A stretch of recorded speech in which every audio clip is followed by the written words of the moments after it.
second guy is Primus Campaign Adventures of Extravaganza with only one of my viewers actually really loves. We have a question. Hey, Brakeman likes us too. That's the one. 3, 4, 5. Well, thank you for liking us, Bregwin. 7, 8. Sis. 10. Sis. 11. Sis. 12. Sis. So, as I was saying, we have a question that pertains to... she just muted herself. We have a question for our players. Now, for those of you not familiar with this fact, there's a difference between video games and D&D, at least conceptually, or at least in terms of probability, and that is the fact that a video game can never actually be a world you live in. Now, I know you would argue, you know, technically, which would, of course, make you wrong, but the point is, a video game is designed, one way or another, to enjoy the gameplay and the story, or the story and the gameplay, or whatever, you know, some combination there. But the point is, it's never something where you can just go and do, right? D&D is. That's always been the definitive difference. Now, that being said, much of most D&D campaigns are actually centered more towards video games in terms of storytelling, aka here is a major plot and go pursue it. Now, obviously, it's not linear in the way you have to pursue it, because that's the benefit of D&D over video game, but the point remains that is still an element that remains present and prevalent. So, you guys have reached a point in Primus where you don't have to do that anymore. You could do whatever you want. You could just live your lives in Primus and exist and grow and be weird like my sister is.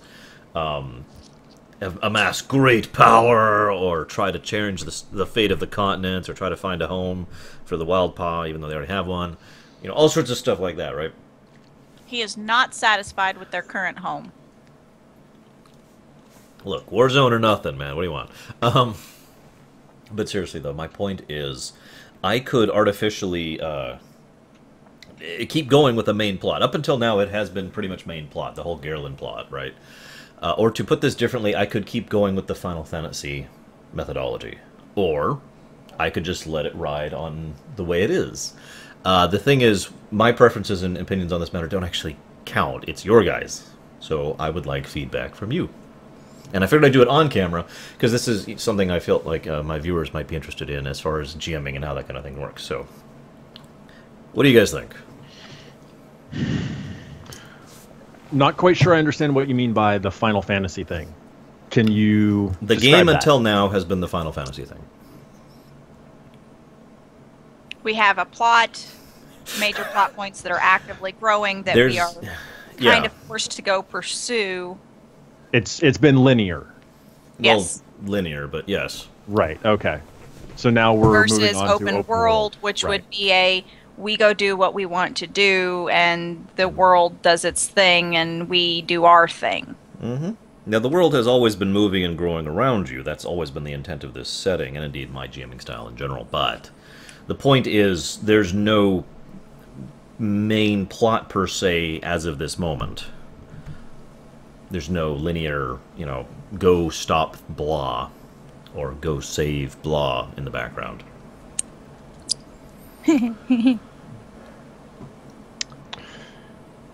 Well, third, what are you thinking? Well, it wouldn't be hard to come up with a plot before you think before any concerns of more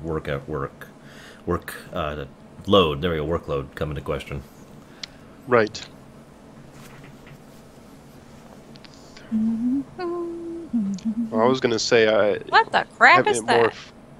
I don't know. Sorry. Having it more freeform might split everyone apart, but I think this group is coherent enough that wouldn't happen. I don't know. I mean, I'm leaning more towards the freeform thing, although I don't want to discount any major plot points you may have in the back of your mind.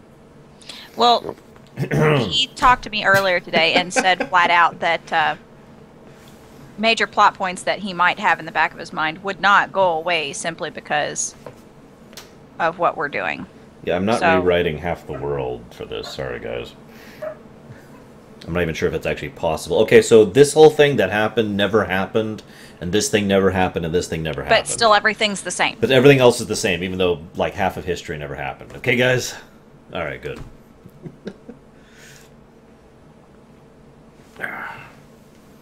But yeah, it's up to you guys. I know what Sis's vote is. Do you guys want to know what my vote is? Yeah. Yes. Um, Her vote is to be called on her phone. Is it someone she's going to pick up for? I'll give you 2 guesses on who it is. I'm pretty sure I already know it is. I'm just curious if you're going to pick Does it it up. begin with a D? Yeah, it does. Okay, yeah.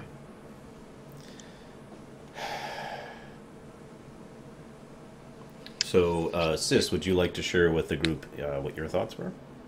Yeah. Now that that's done, my vote was to go with the open world. My reasoning behind it was the world is going to keep growing. I mean, the world's not going to go stagnant. We're not going to end up in a situation where we, the 3 players, are solely responsible for creating all of the content. That'd be most D&D campaigns, by the way. For those So- of you inexperienced in our viewership.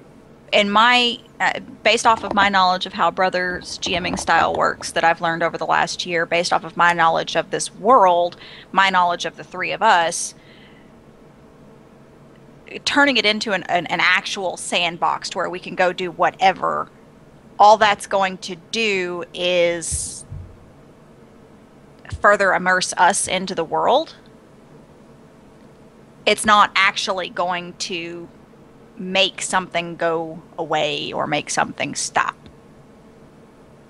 You know, we're not going to be hindered by the fact that we're in a sandbox. It's not going to be up to us to go search out everything in order to make content for ourselves. There's going to be stuff that's going to pop up and slap us in the face and say, "Hey, dumbass!" By the way, that's where that comes from. Marshall. Okay. Referencing our talk last week or the week before, whatever week that was. Oh, shoot.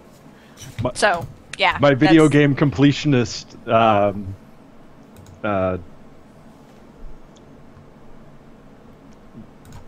God, lack of have to words. get all the achieves. Yes. Stupid you can do it. dictionary not working. You can do it! Completionist nature. There we go. It's my completionist That's the nature word is you rebelling. couldn't find. Screw you. It's funny you mentioned that. I've had several players tell me that, pretty much that exact same thing, because my jamming style basically means you can't 100%, because you can't You be can't everywhere. be everywhere at once. Yeah, I- and everything, and things are just still going, so... yeah. And the campaign ends and it's still going. Yeah. No, I just thought it was funny. It's most video. I mean, going back to the start of the conversation, referencing video games, I have that, mentality of if I can, I'm going to try and 100% the game. Rarely have I not. I mean, there's like Assassin's Creed, I didn't bother getting all the feathers and things like that. Oh, come on, man. At one point it just gets boring. No, I do understand completely. So, but for the most part, trying to complete a game is a goal, and I just thought it was funny having the sandbox and the open world and your gaming or your GMing style. That's impossible. So I thought it was funny. That said, I'm absolutely for the open world. If we get wind of big plot points, great. If not, I'm sure we'll come up with something. Right, exactly. So A lot of like these I plot said. points are going to hit us in the face regardless. Hey, dumbass. Exactly. Yeah. So yeah, I'm all for it. Third. Basically that. Yeah. I mean, I'm fine with it as long as we just still do have other major plot points going on. I'd hate to be doing a bunch of stuff and then suddenly everything else happened over there. Did you have fun in your cottage? Well, hey, speaking of someone who absolutely loves The Sims, I've got no, I can't throw stones in this glass house, but I'm the kind of guy who, when I played under my good friend Rob back in high school forever ago, he and I actually sat down and started sketching out how I wanted my villa to look, just because I get into that sort of thing. You know, it's like, okay, I want this here and this here. And he got into it too, so it worked, you know. So I'd be like, oh, you know what would be really awesome? And he's like, what? And he's like, I'd really want, like, the front gate to actually be shaped like a golem, so people think that, you know, there's a golem guarding the front gate. Oh, that's great. It's going to be, like, this much more expensive. And I'm like, okay, I can afford that. I'm a weirdo. What can I say? I told you about the game where one of my friends and I basically outfitted our entire party for the entire excursion.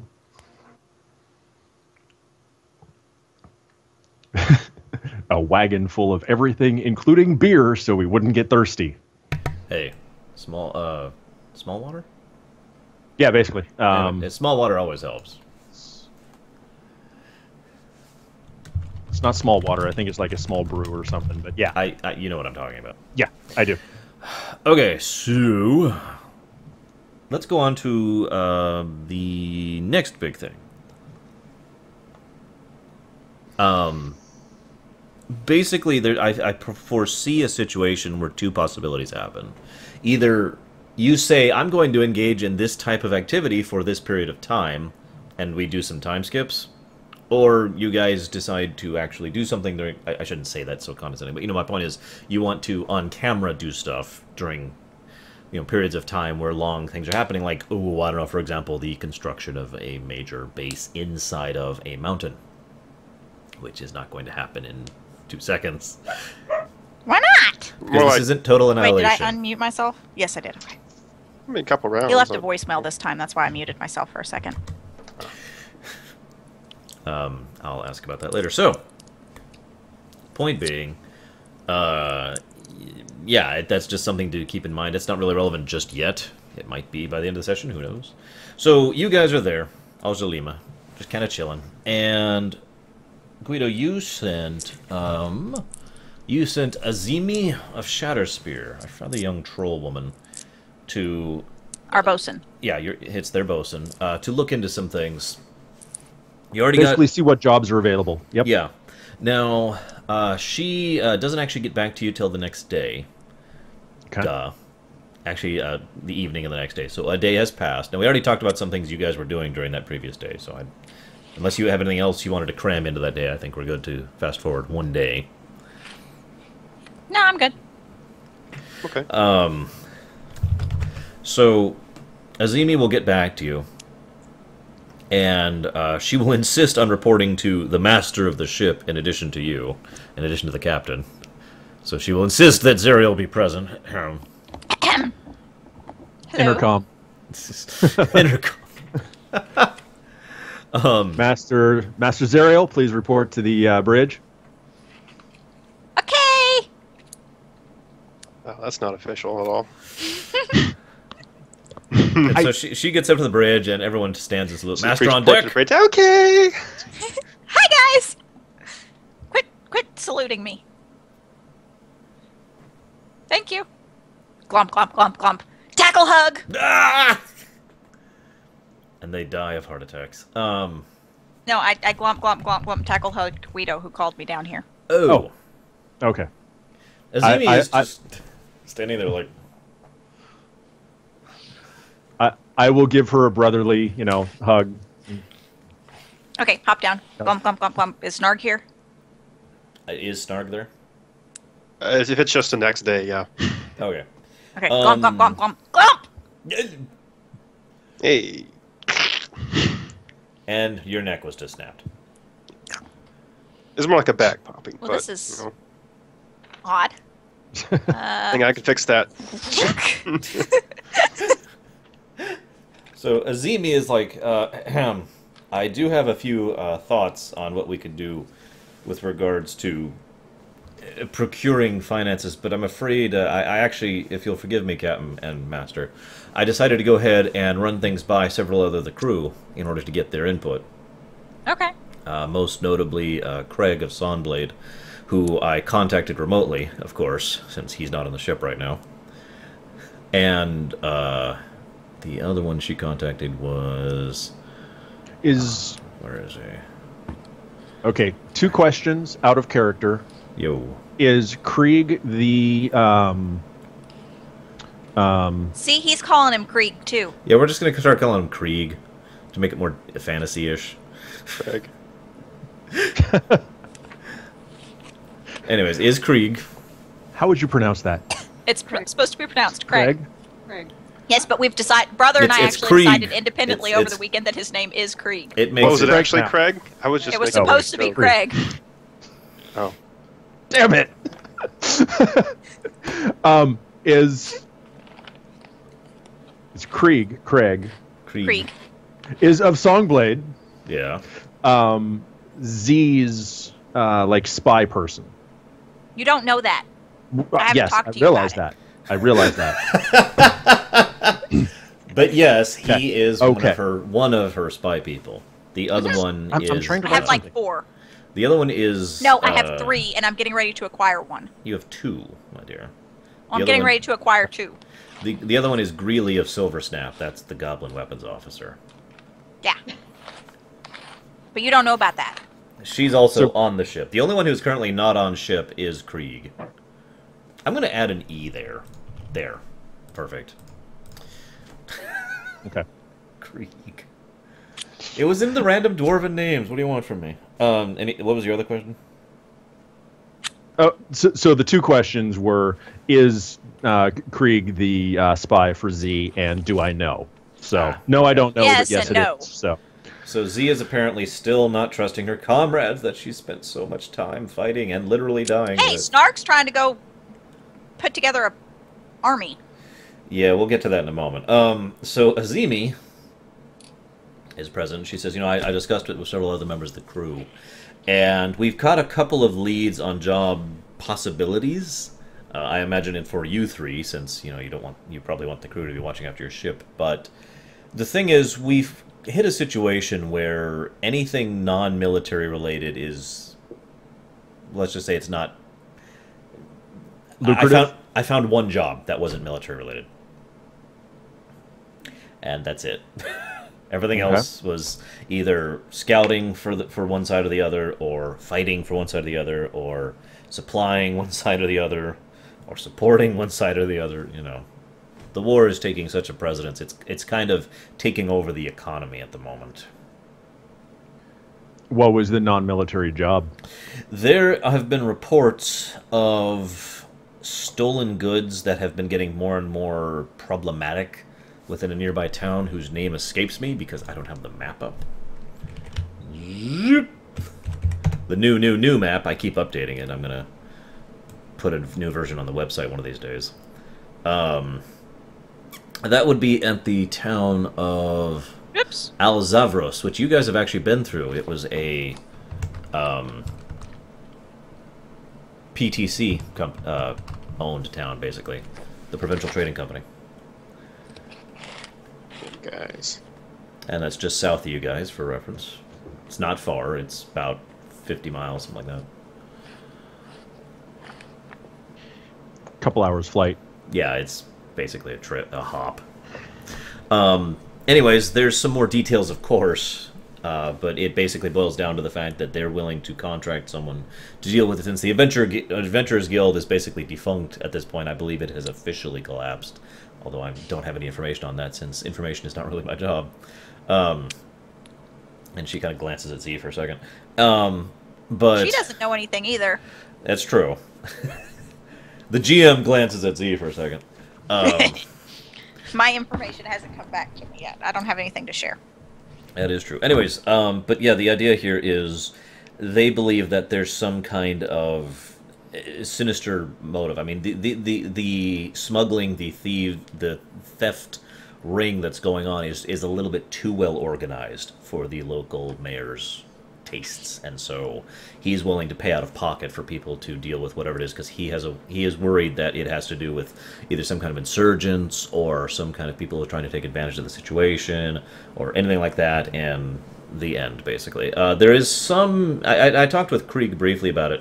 He thinks, in his professional opinion, that there's a decent chance that whatever it is... not Krieg, I'm sorry, Greeley. I talked with Greeley about it. She thinks there's a decent chance that whatever's going on probably is being funded by the PTC, which is why this is worth looking into at all. Which is why it pays as well as it does, and it's going to be a pay of about 10,000 gold coins for success, is the bounty. What do they determine success as? That is based solely on them, basically. It's intentionally vague, as most PTC contracts are. Alright. What kind of goods have been stolen? Quite a few. Random stuff, things that wouldn't make sense. There's been several chemicals that have been stolen. Quite a bit of cloth. There's been various bits of explosive, well, not explosives, but items that could be made into explosives. Certain plastics, saltpeter, manure, that kind of a thing. Do you think they're trying to make projectiles? I do not speculate, but there is significant concern, and as I said, it is apparently very organized. And has been Give me going a list on, of the stuff that's been stolen. blah. Thank you. She actually hands you a piece of paper that has Yeah, the list. I'm sure that's what happened. No, she literally just goes, ah, and then the information just beams into your, because you've got Google I Glasses. assumed that you Wait, said. I assumed I that thought she you said had the a list. psionic power was gone. No, Google Glasses. She has Google Glasses. Oh. But, Hey, Google Glass. No. so that's basically all that she has on that. Now, that being said, with your captain's liberty, I have taken the liberty of discussing a few things and putting forth some ideas. And, well, to put it simply, it's actually not my place to talk, but one of your crew believes that he has something to say to his captain and master. If that is Okay. acceptable. Who? And then, as you say that, the Nightmare of Pinnacle breaks into the room and says, "You've forgotten about me," and kills all three of you. I didn't forget about you. Teleport. Yeah. No. Translate. It's actually Urg. Urg of Seraph, the Drudge. He stands Okay. up and says, "Sir, it's me. I've been thinking, obviously you guys are going to have a little bit of a, you're probably going to be able to pay for your crew and whatnot, but I've been paying attention because it's part of my job as your XO, and near as I can tell, you guys are trying to establish yourselves for your own reasons. That's your business, not mine. But I got to thinking that, and I was debating options for actually establishing yourselves, for actually doing it, and trying to get some long-term, large-scale income flow going, right? This would be smart. And so I discussed it with several other people I know, and we've kind of come up with 3 proposals that we'd like to present to you. Okay, who are the other 3? I No, mean, who 3. are the other people? The entire crew. Okay, well, present away. So, the first idea, not sure what you can think about. Now, these aren't even mutually exclusive, it's worth noting. We're just thinking about this. The first idea is probably going to be the most lucrative in the short term and the easiest to set up. We have this idea, bear with us, okay? So it's this brand new concept that has never actually been done before. We call it a PMC, okay? Now, it stands for Private Military Company. Now, I the thought it was gonna be idea property here... management company. Now, the idea here... Preventative maintenance? What? The idea here is that a PMC, which is something that has seen a little bit of work, mostly in the PTC recently, is something that kind of bypasses a lot of the legal limitations that exist on mercenaries, because a PMC is not a mercenary company, it's something separate legally. Now, a PMC is similar to a mercenary company, but it's distinct in the fact that a PMC has 3 different types of jobs that it can engage in, right? Obviously, the most obvious is you can just go and fight for someone. They pay you and you fight their battles for them. Whether in terms of just taking out a force or, strategic assault on a specific target or assisting Basic support. mercenary work. Yeah, for all intents and purposes, mercenary work. The second thing is consulting. The idea of people who have soldiers and supplies and military personnel and whatnot hire the PMC on to say, okay, this is the strategy that we think we should do. This is the, to give them advice tactically, operationally, strategically, and politically, in order to assist them in choosing the best path for their military operations. Finally, of course, and probably most complicatedly, is the logistics, basically outsourcing all logistics of the military to the PMC, so that the PMC handles transit of goods, supply of goods, procurement of goods, disposal, all that sort of thing that usually comes along with the logistics of running an army. Now the catch with a PMC is, of course, you'd either have to be willing to work for whomever, because it's a seller's market right now. People are buying up mercenaries like crazy, all over the place, even at a local level. I've heard of some towns hiring local mercenaries just because they don't have another military force right now, or basically not accepting the fact that you're not going to get hired or nearly as much money because you're being really picky about who you work for, right? Now, I identified most of the major difficulties which would be coming with becoming a PMC. The first is recruitment. Now, recruitment, based on what I understand, is actually going to be very easy. A lot of people have been losing jobs lately. The war has been crushing the economy, especially here in Nevere. So getting people to sign up is going to be very, very, very easy. Getting them gear, slightly more difficult and significantly more expensive. Getting them training, a little bit difficult, but not too much of an issue. The final difficulty, of course, is going to be leadership. You're going to need some kind of experienced leaders in order to run, these recruits that you just hired. Now, obviously, over time, if this PMC thing continues and if the war continues, leaders will come to be amongst the recruits you've had as they gain experience and whatnot. But initially, that's going to be probably, in my opinion, the biggest difficulty in forming a PMC. So, I guess any questions, sir and sirs? I'd like to hear the two other options before we field questions. Master? I'm trying to figure out how to unmute myself and failing. Master, all you have to do is open your mouth instead of keep it closed. Oh, is that how that works? Yes, Okay. yes. I've seen you. But what you have to do is actually move the lips so it comes out audibly. Ah, I understand now. Excellent. The only question I have is, you referenced that selling ourselves this way is a seller's market. What you didn't mention in the downsides, the political ramifications of selling military-type services. Well, obviously, you're going to have to set up some kind of defense thing because the possibility of illegal retaliation against the PMC is possible. But politically and legally, things would be on your side because, again, a PMC is basically, as long as you don't do anything horribly evil, you would still be covered by the laws set down by the Dericost Accords. So the only type of assaults or counter-assaults you would receive would be purely illegal ones, which would probably not be of the kind that you could defeat if you set up some kind of security. And I suppose that is another thing that PMCs can do, he adds as an aside, is work purely as a security corporation or consultant. Any other questions, sir and sirs? No, okay, so, next idea. I call this exotic goods, for lack of a better term. The idea here being to find a area that has not been tapped by the common urban market of today and trying to procure resources from it, process them, and then figure out a way to sell them in such a way that they would be sufficiently, beneficial to do so.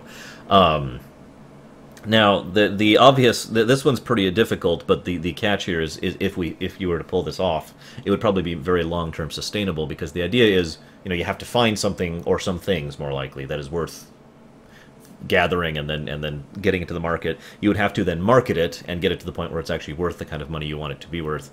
And once you have accomplished that, selling it is going to be easy. I off the top of my head, I wrote down several ideas for places that are not currently tapped. One of them is the Crater.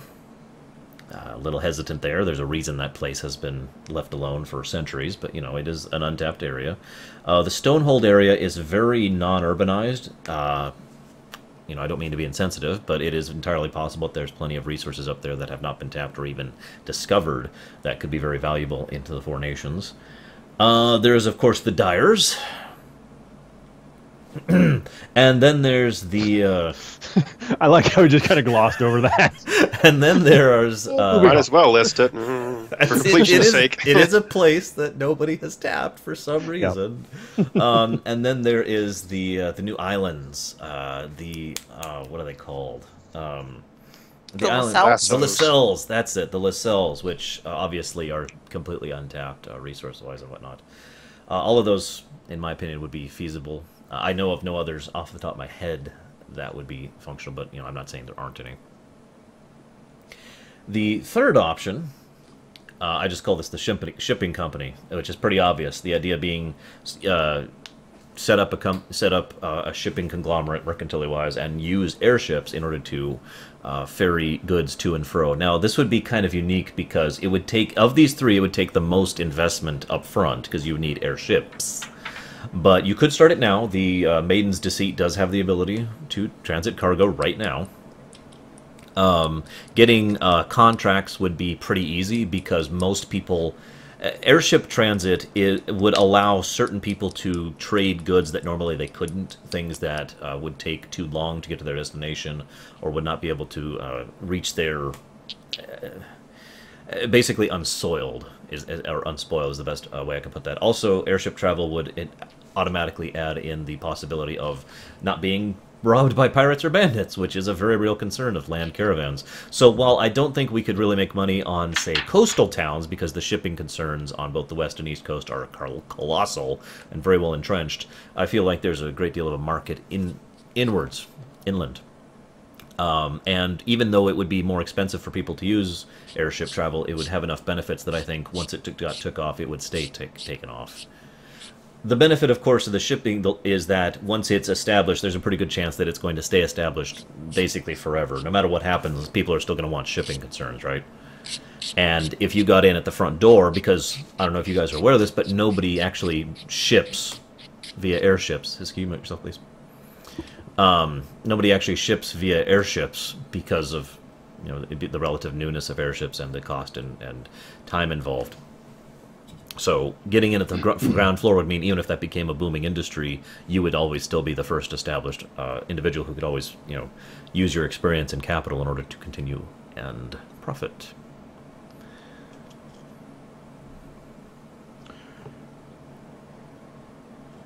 And we could ship to the dyers. To who? Just to the dyers. Brilliant idea. Just ship. Dump stuff off. Just dump stuff off, and with a little message, please stop killing us. Please. So, a question for you. Yes, Master. How many ships would you say we would need to really make that shipping industry, and to what level of advancement, particularly with the engines and speed of traveling, security on them, would you recommend that we have for the shipping method? At least, within, let's say, if we were to set that up within the next year or so. Well, I would say, just completely off the top of my head, that you would want... I'm going to say...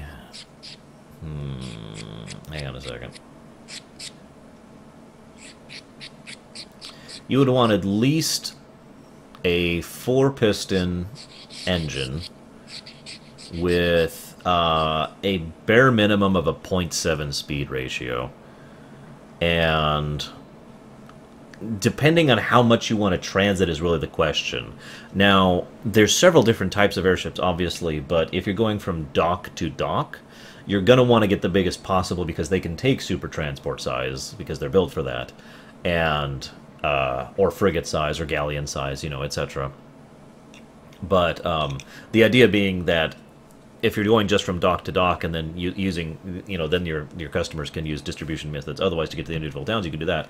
You could also get a smaller fleet, or a fleet, I should say, of smaller ships that could literally go from town to town, or rather city to city, hit in individual cities, which would certainly be a bit of a niche market, but would be probably well received. For those, I'd say much smaller because you simply don't need that much cargo space for that kind of a thing.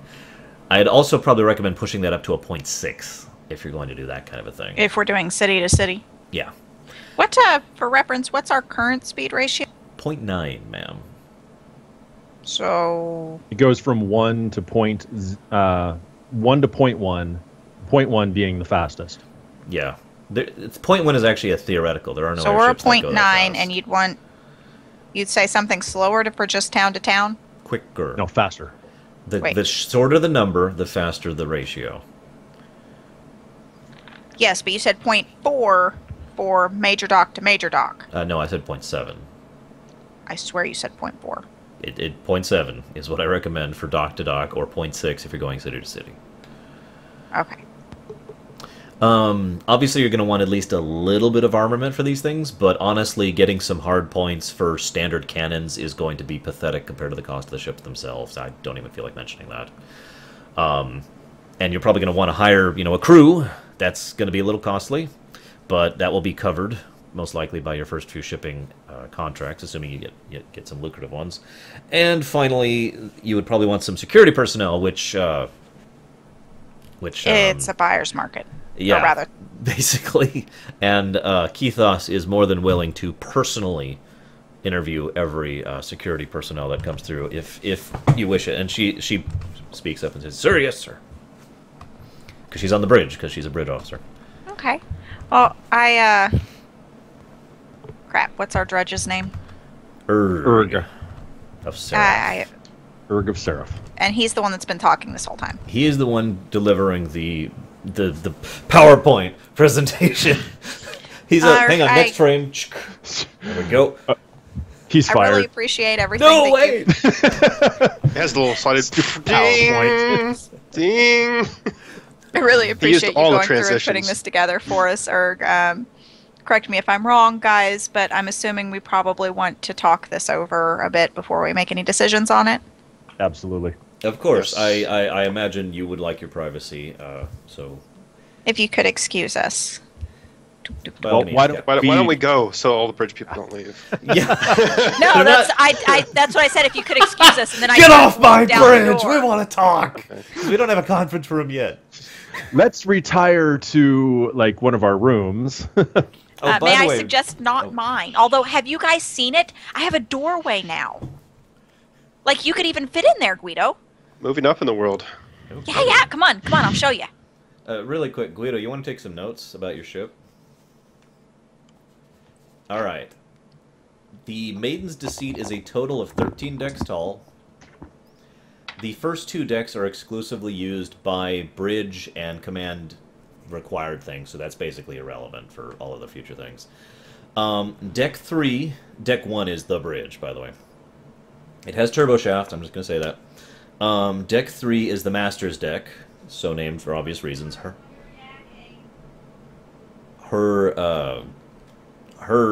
quarters is pretty much right and dead in the middle of that. Deck 5 is where your current gun emplacements are. Tell me if I'm going too fast. Go ahead. Deck 6 is what's known as the barracks. It's not actually military barracks, whatnot. It's just that's where most of the living quarters are for the actual crew. There's room for about 150 people on that deck to sleep. If we're to capacity, that would be 3 people per room. Then there's Snarg and Guido's quarters are on deck 7, along with several other quarters, and even more quarters on deck 8. Those are completely empty right now. When I say quarters, think standard TNG size Star Trek on the Enterprise. How many did you say on deck 8? Deck 8, yeah. No, how many? There are a total of 9 quarters on deck 8 and 7, which means you have 7 free, rather 16 free, more accurately, as of right now. Oh, okay. You guys can pick whether you are on deck 7 or 8. That's up to you. And then there's a whole bunch of other stuff. The hangar is actually on deck 12 and 13, because it's a hangar. And your ship, this is more for the viewers, because I already told Guido this. This ship is 240 meters long, 32 meters wide, 52 meters tall. It is effectively a galleon class in terms of size, even though it is actually a destroyer class when it comes to military jargon. And here's the numbers that really matter. Would you like them by deck or overall? Depends on what you're talking about. Modules for expansion. Go ahead. Let's do by level. All right, deck 3. Now, granted, Z probably has domain over these, but deck 3, the Master's deck, has 9 modules for expansion. Deck 4 has 12. Deck 9, I know I skipped a bit there, has 9. Now, deck 10 has 9 standard size, and then it also has, looks like that's a 6. Yeah, that's right.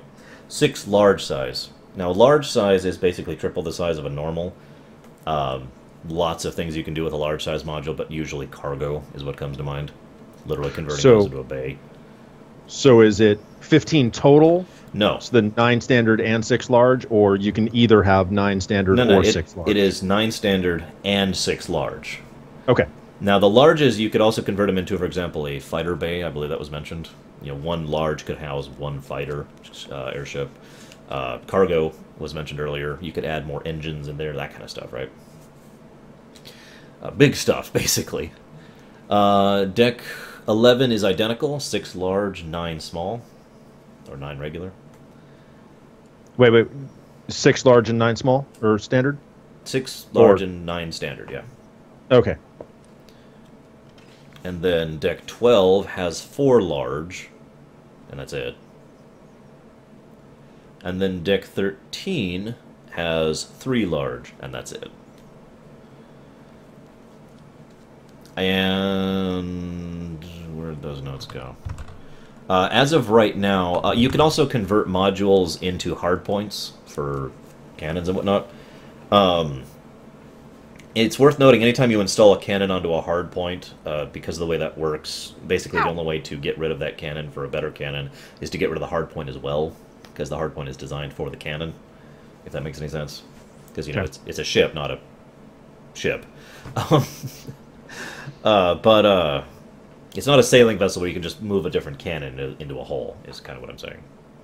Anyways, but you do currently have 18 starboard and port hardpoints, which are on deck 10, which are totally empty, obviously.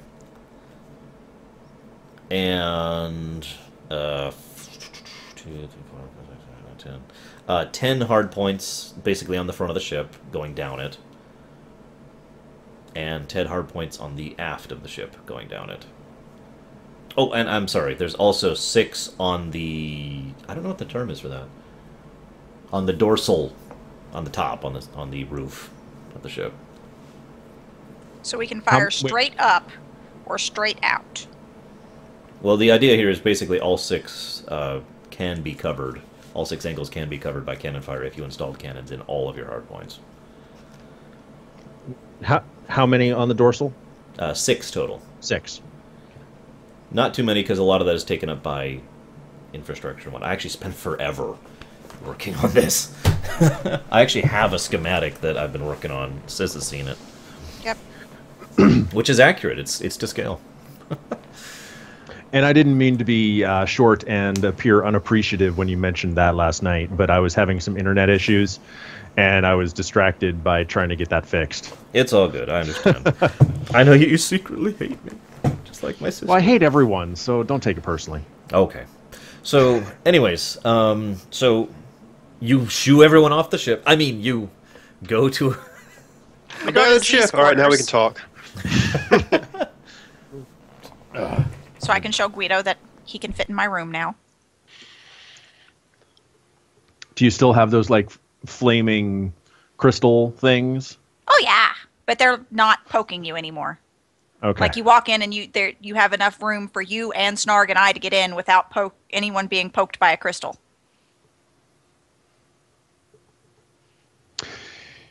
So do we want to just talk here? Well, if you guys don't mind standing, I don't really have room for chairs. It's fine with me. Fine with me. As you I say climb that, up the on a crystal. crystals just kind of morph into chairs. Apparently, I have chairs. Okay. Nice.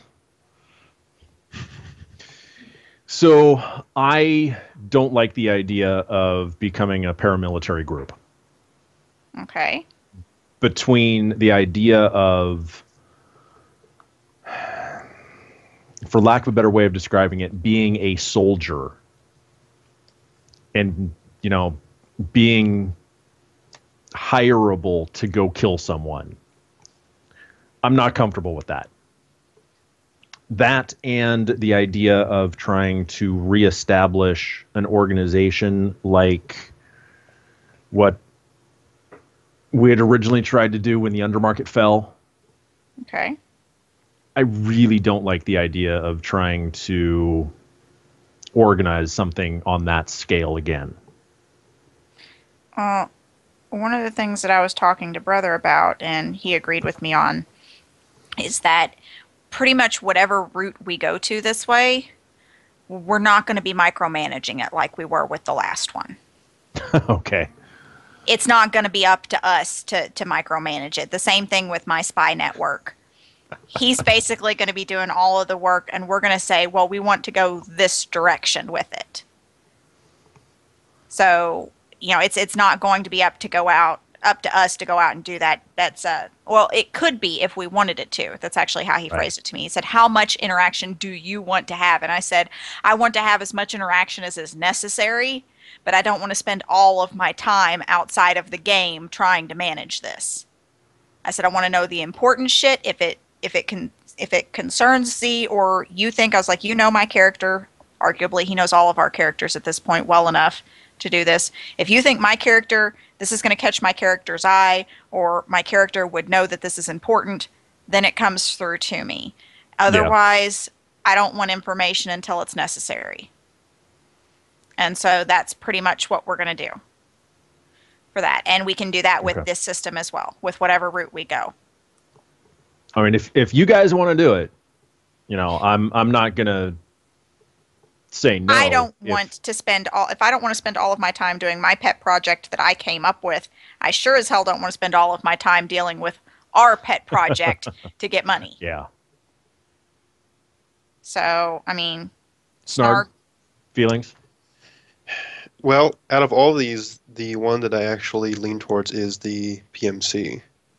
And that's primarily because admittedly, it's a bit selfish. It gets the type of resources that I want at my disposal. People train for combat and whatnot. Now, I would probably go a little bit of a different direction with it than just a pure thug force or anything of that sort. But, however, I do see the benefits of having a more long-term plan, a less visible organization like a trading one, which could eventually become any of the other ones as well. And I just want to refresh in case I didn't say it out loud because I don't remember. He made a point that these are not mutually exclusive, which the GM is reiterating. These are not mutually exclusive. Right. Yeah, we can do all of them if we wanted to. I do think that we should not overstrain ourselves by trying to start. I mean, we have limited funds. All of these are going to require funds to get started. So I would suggest that we not overstrain ourselves by trying to start all three of them up at the same time. Z herself is not terribly fond of the idea of PMC. I know Marshall and I discussed this earlier in the week. She was leaning more toward starting off with something that's more of a sure bet that's not going to get us looped into political ramifications, making enemies with people. We don't want to make big names of ourselves immediately after, Zeiss having to break him out of prison and shit. So... What breaking out of prison? I'm, of course, referring to the breaking out of prison when he was in the Holtberg prison. I don't remember that. How do you not remember that? You discovered that I was desolate because of that. Never mind. Just keep going. I got the joke, so I appreciated it.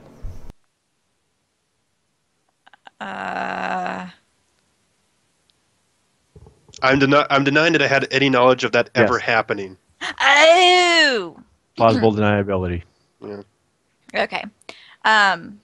So, yeah, she's hesitant. I do realize that going the PMC route, if we're willing to be, and she shoots Snarg and Guido both a look here, if we're willing to basically go, no moral no morals, the PMC route is going to get us the quickest funds the fastest.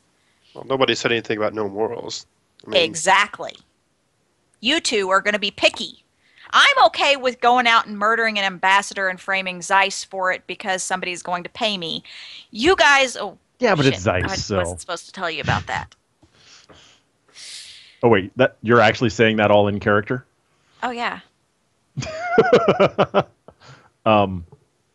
surprise levels. Anyway, so yeah, just joking. Here, let me roll deception real quick.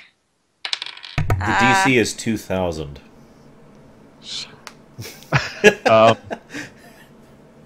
I rolled a 10, That's which not makes it 2,000. like a 32. Did you need to tell us about something, Z?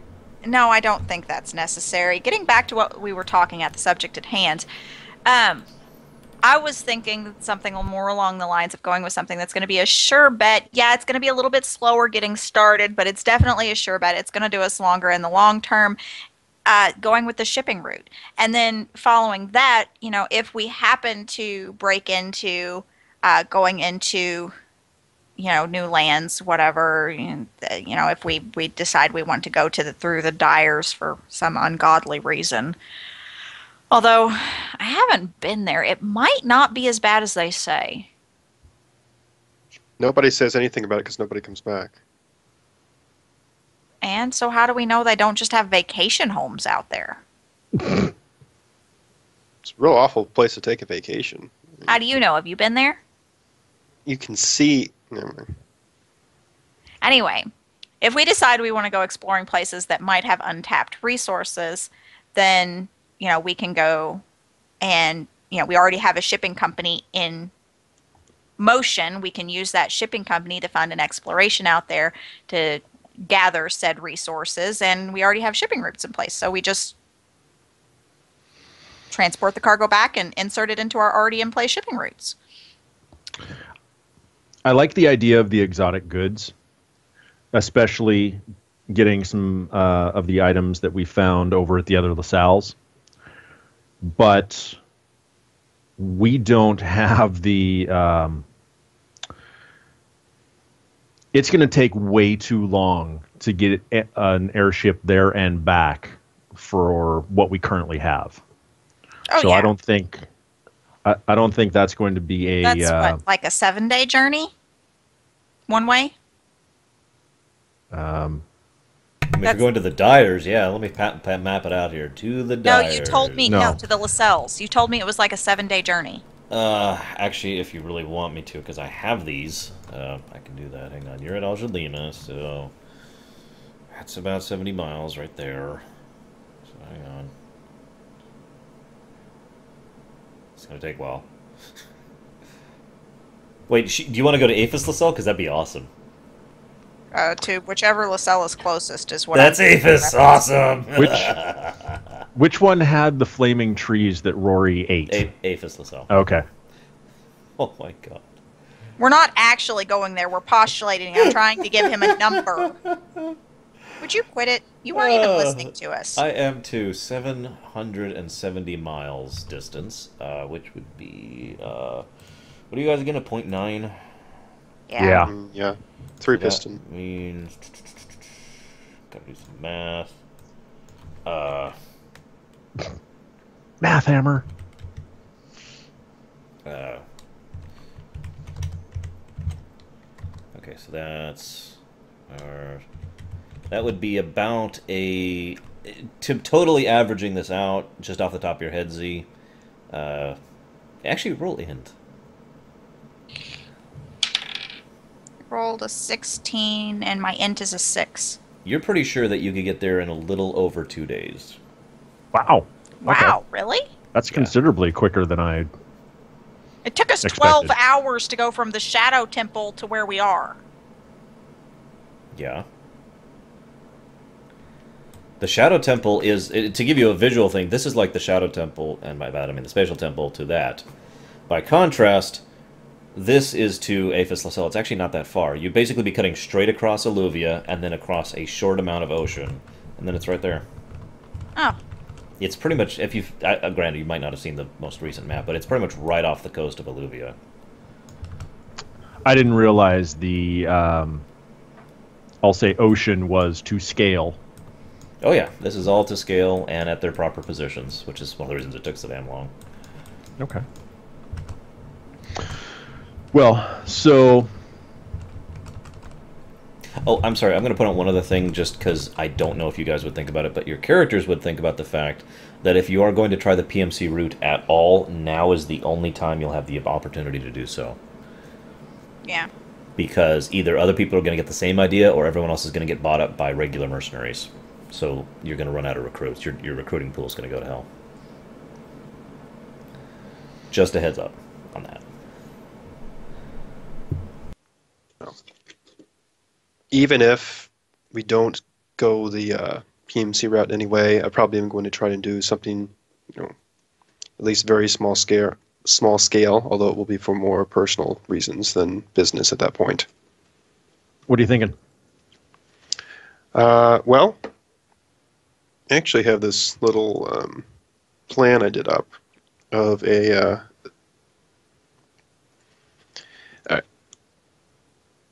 I think Magus is the only one who's going to get this, but it's an organization that's similar in structure and purpose to the Far Striders.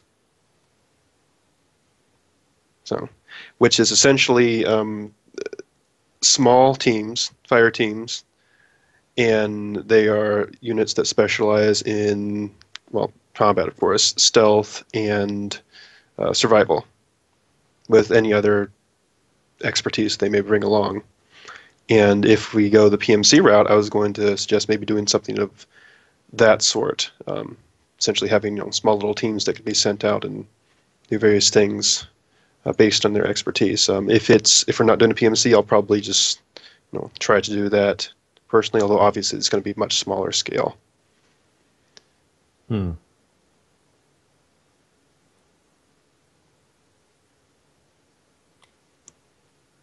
I'd just like to say this is great because this is the first time I've presented you guys an option, and you haven't all instantly agreed on it.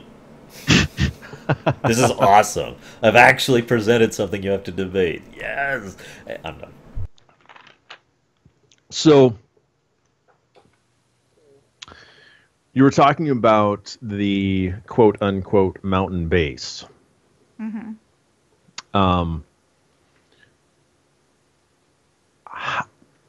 Do we have an estimate on how long it's going to take to set that up? 5 weeks. And, okay. You don't know that yet, but I know that. Okay. You know what? Let's make it official. Roll knowledge engineering. Because Guido has actually worked with this kind of stuff before. Don't forget hold the on. D4. No, I already got that. 3! No, he has he has more than 3 points in knowledge engineering. Oh, yeah, that's right.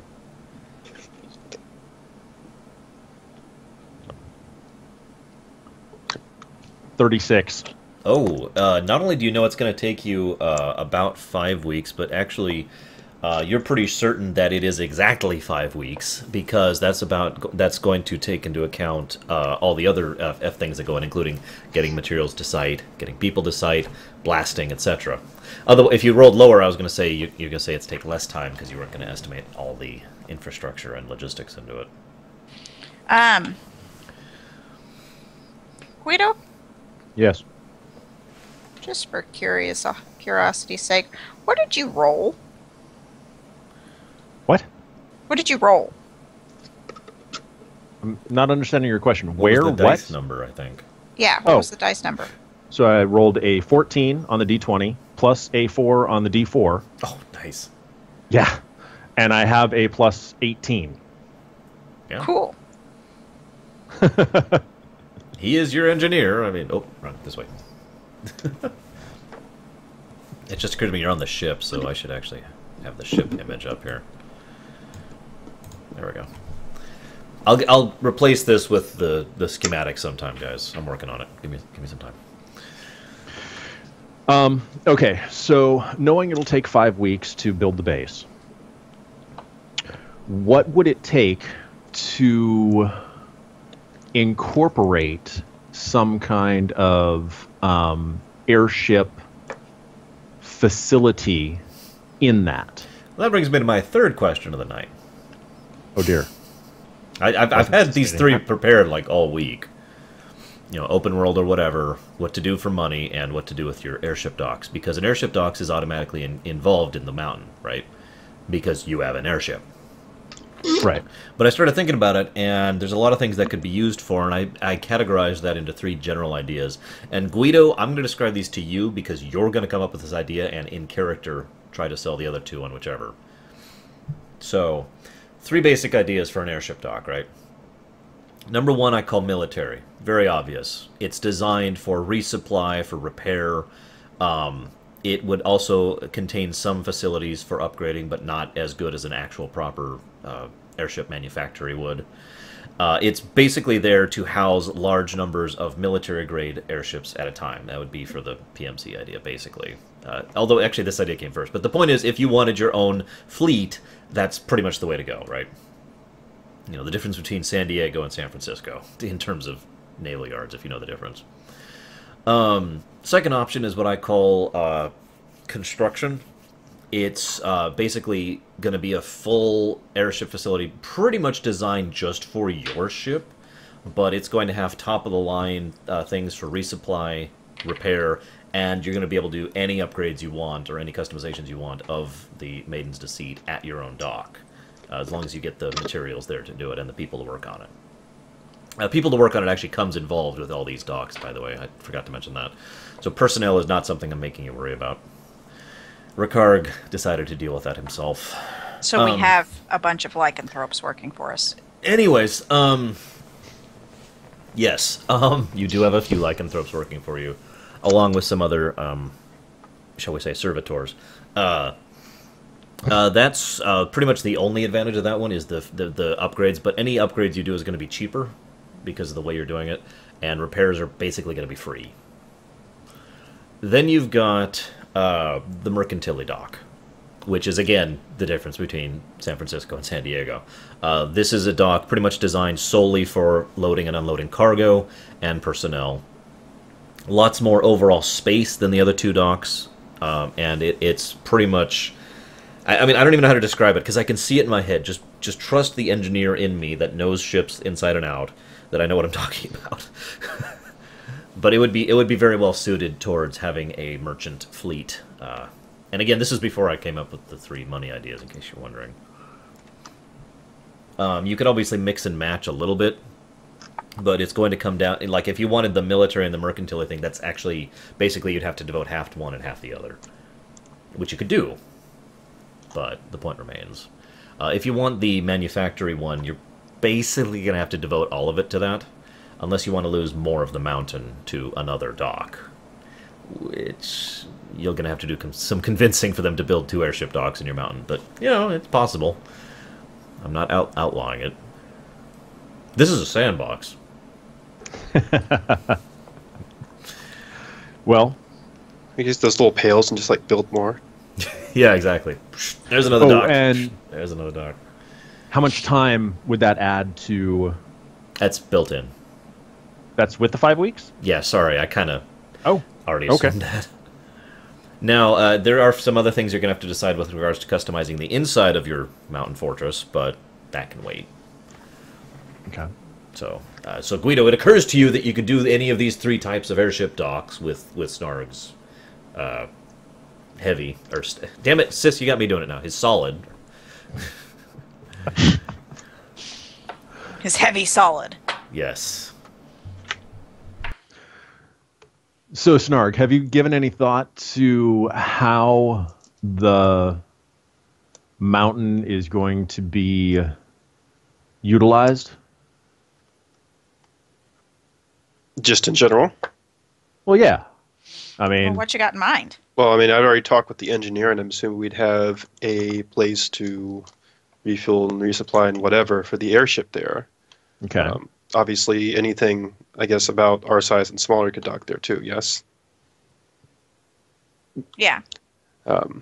As far as the interior, I would like, this depends on what plan we go to, but I would like if we can devote a little small part to the quote-unquote PMC thing, to have some training and barracks areas, but for my idea, I don't actually need a tremendous amount of room like to house an actual army, and a lot of the training is going to be done out in the field too.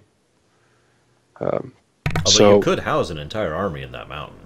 But I mean that's, I'm just pointing it out that it is on the table, so to speak. right, which leaves a lot of room for doing the shipping stuff, combined with and I'm assuming you've told us about the various airship docks, correct?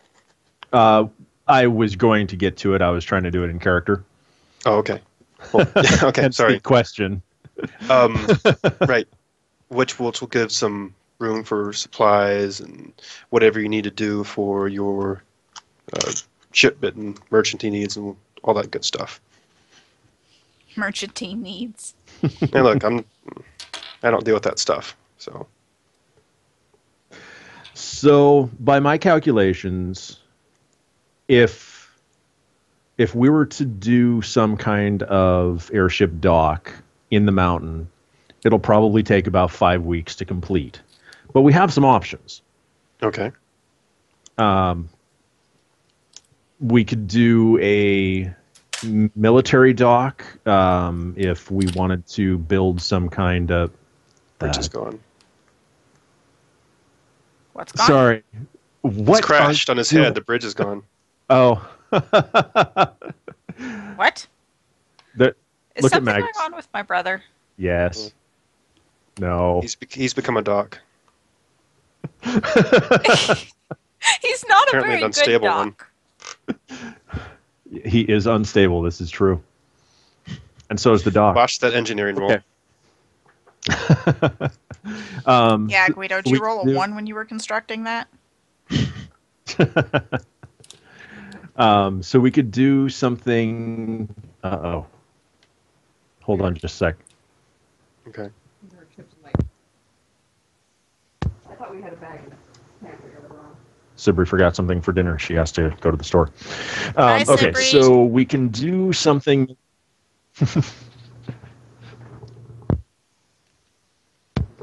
So whatever's in the back of the fridge is fine. If we wanted to do something with the PMC, we can do something more military and...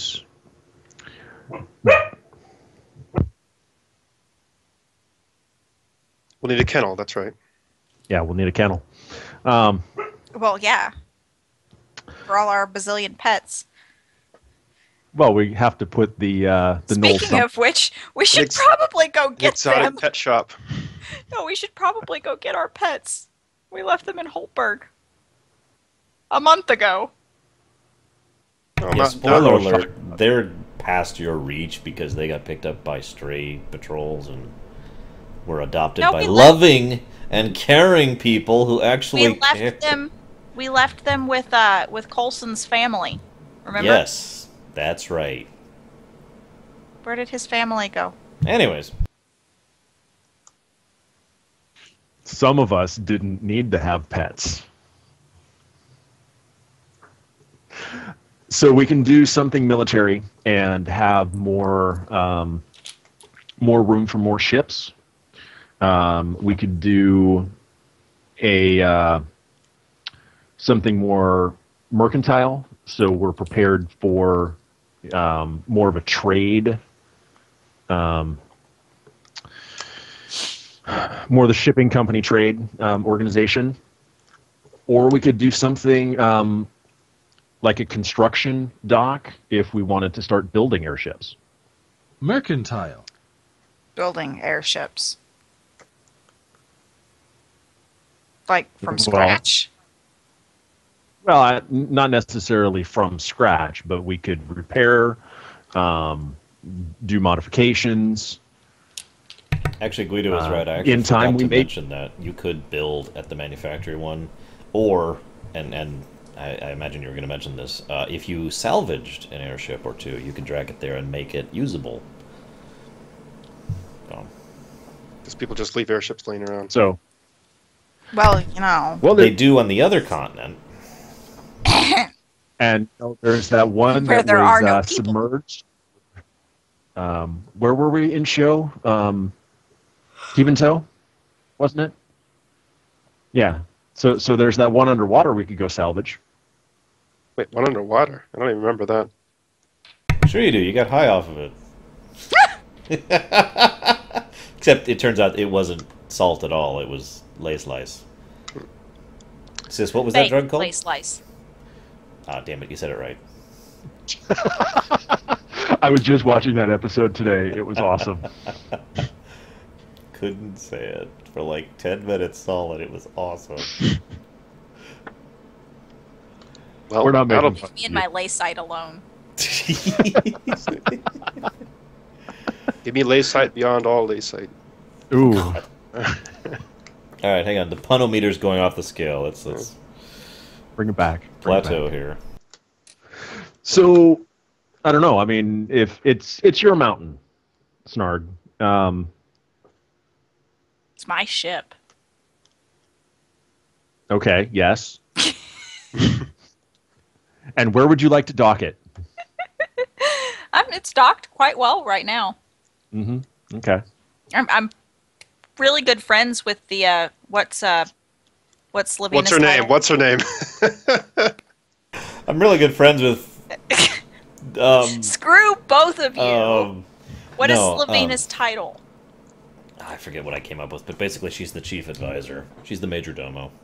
It was ministers of something. Yeah, Minister of not Foreign Affairs, excuse me. Minister of State. There we go. Minister of State.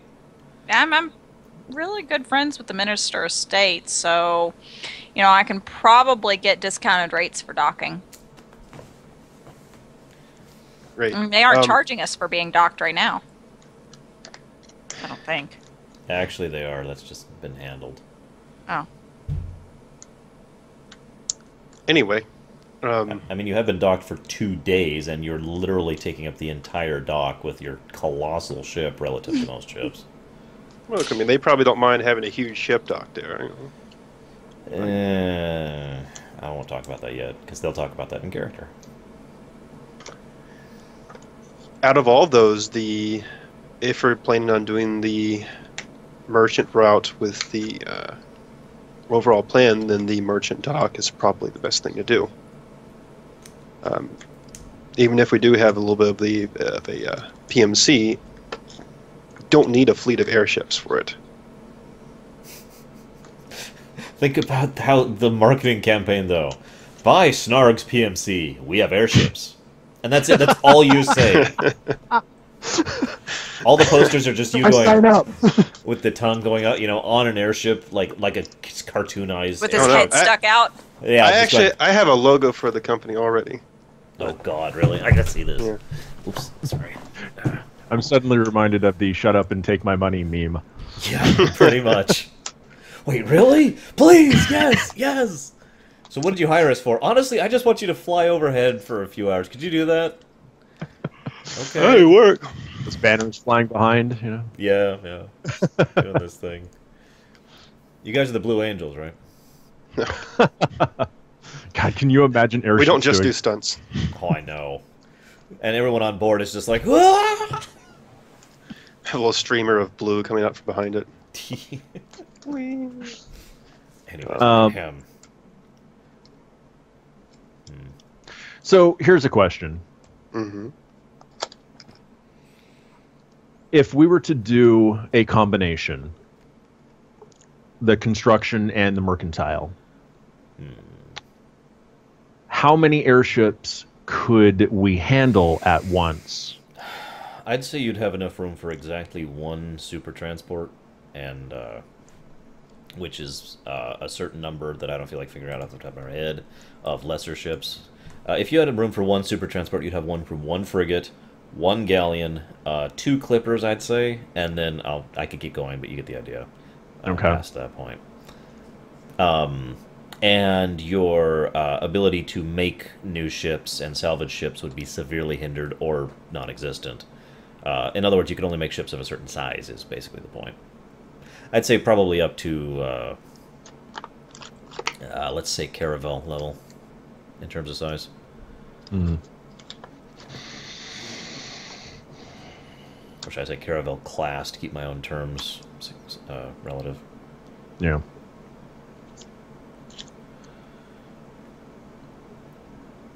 Now, you still could. I'm just, you know...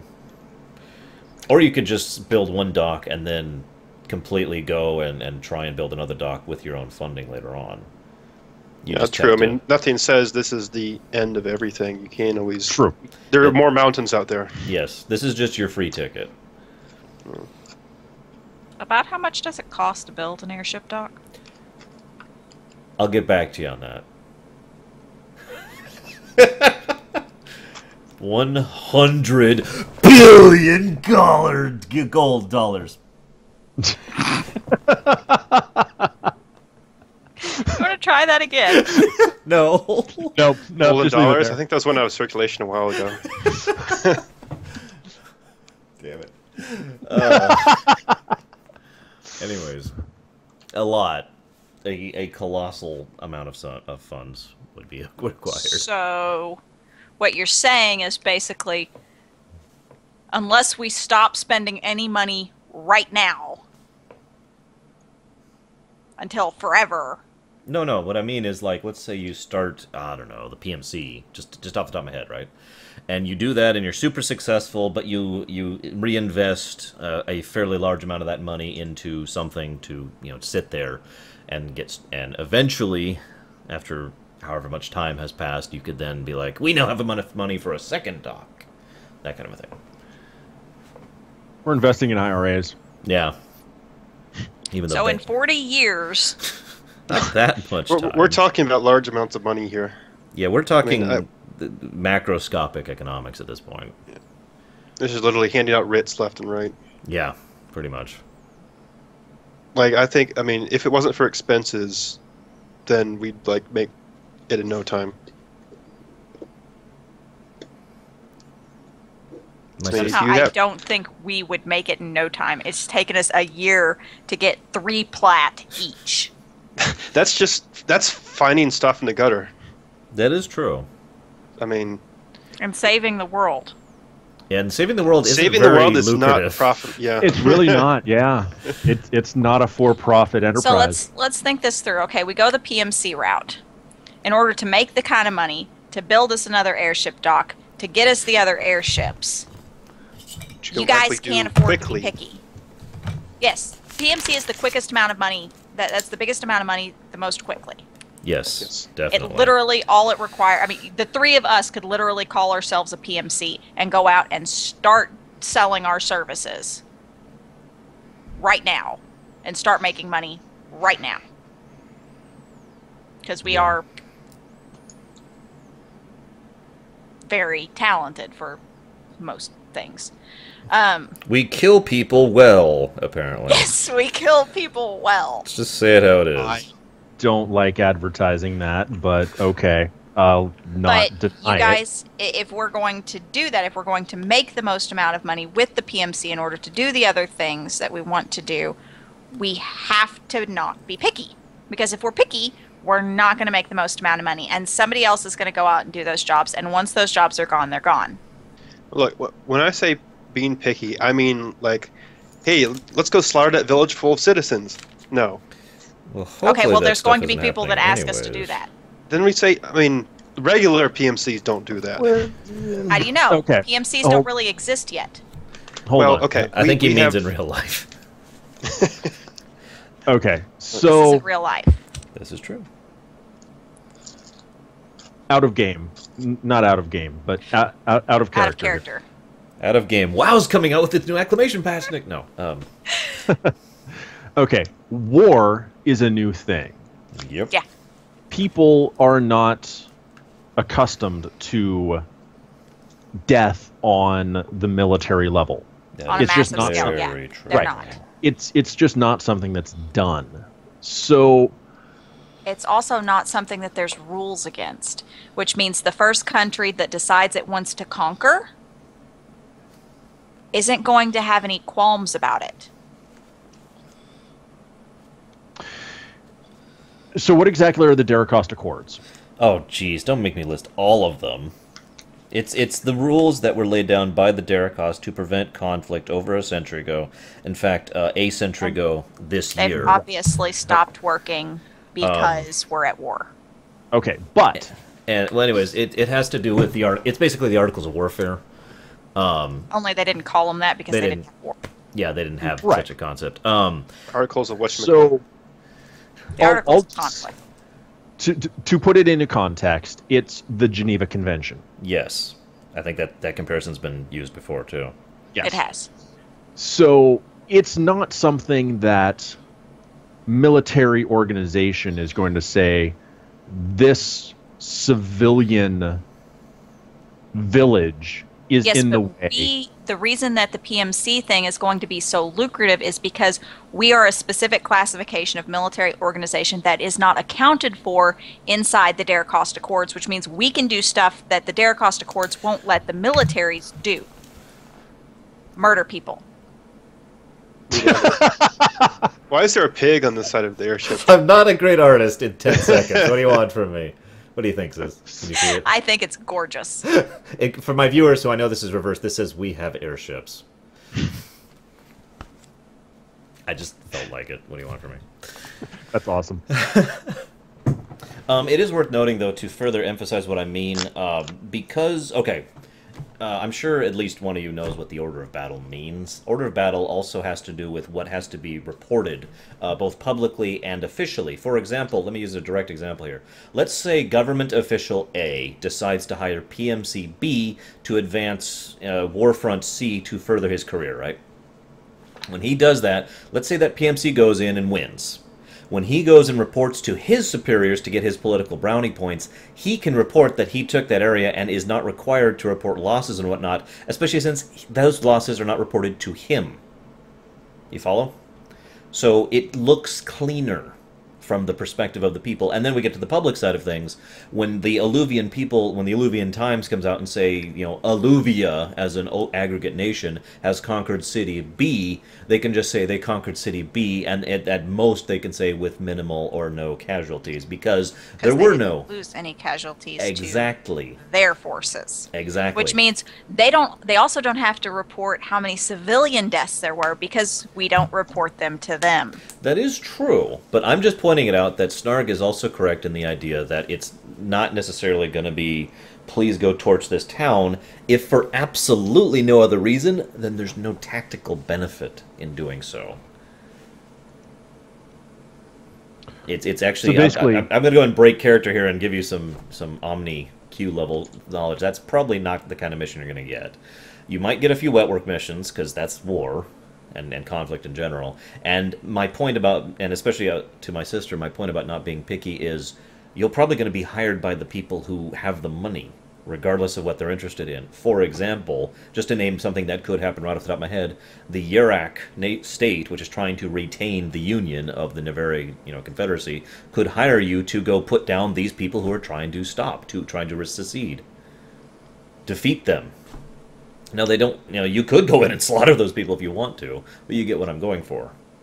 And that is basically a bad thing to do, or at least depending on your perspective.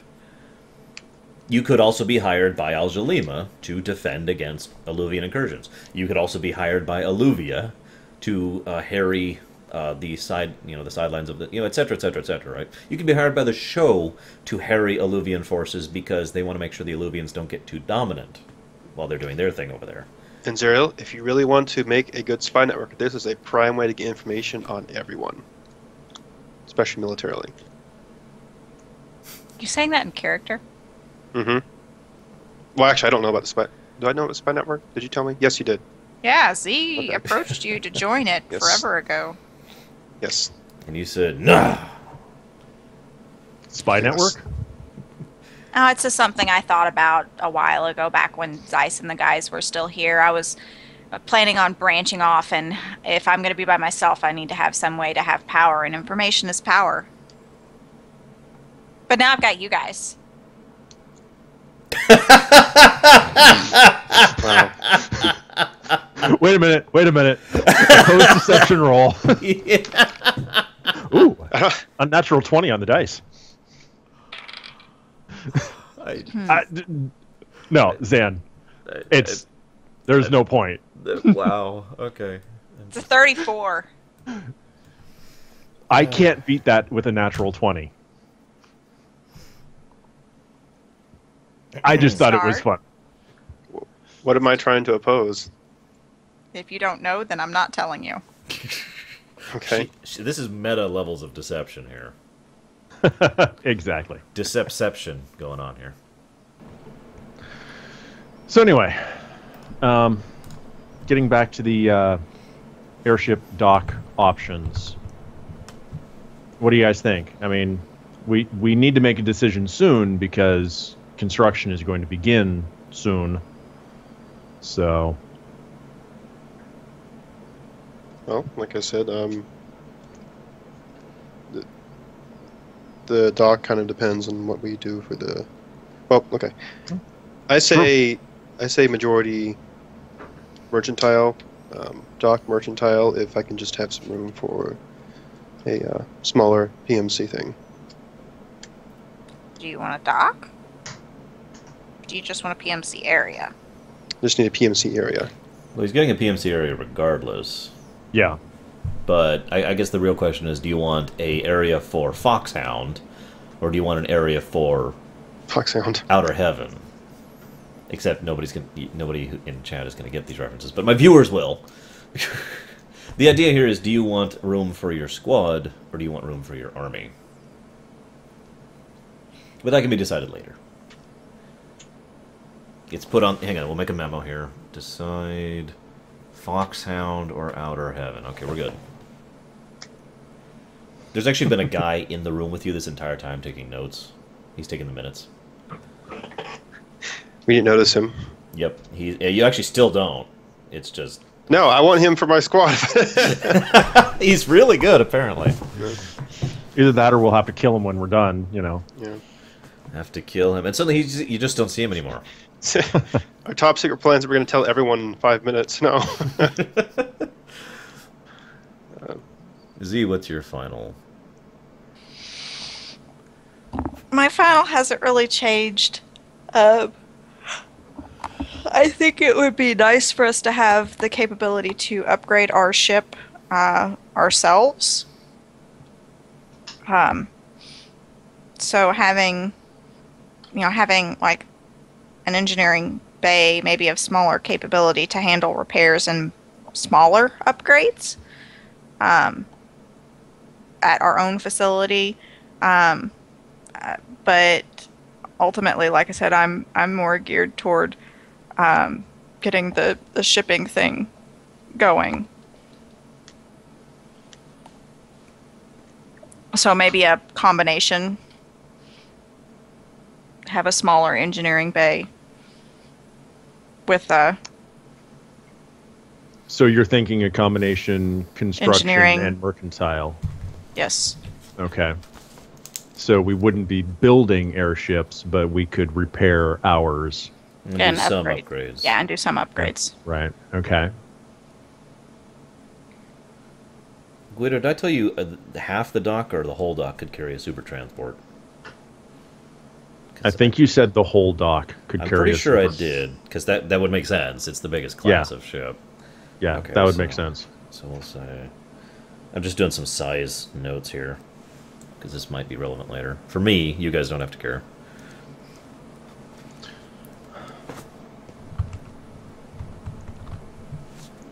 My tattoo is itching terribly. Don't scratch it. I know, it's like just that. Ugh. Sorry. I just Clippers, so... end rant.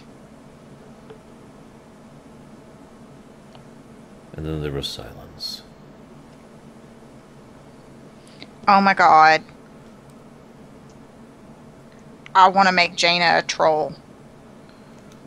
Well, I mean, if you're going to start them young, now is about the time to do that. No. The little trolls that we played with as kids that were like little naked things with really bright colored hair that stuck straight up in the air Oh, ugly. for Halloween. Gotcha. I mean, trolls. A troll. There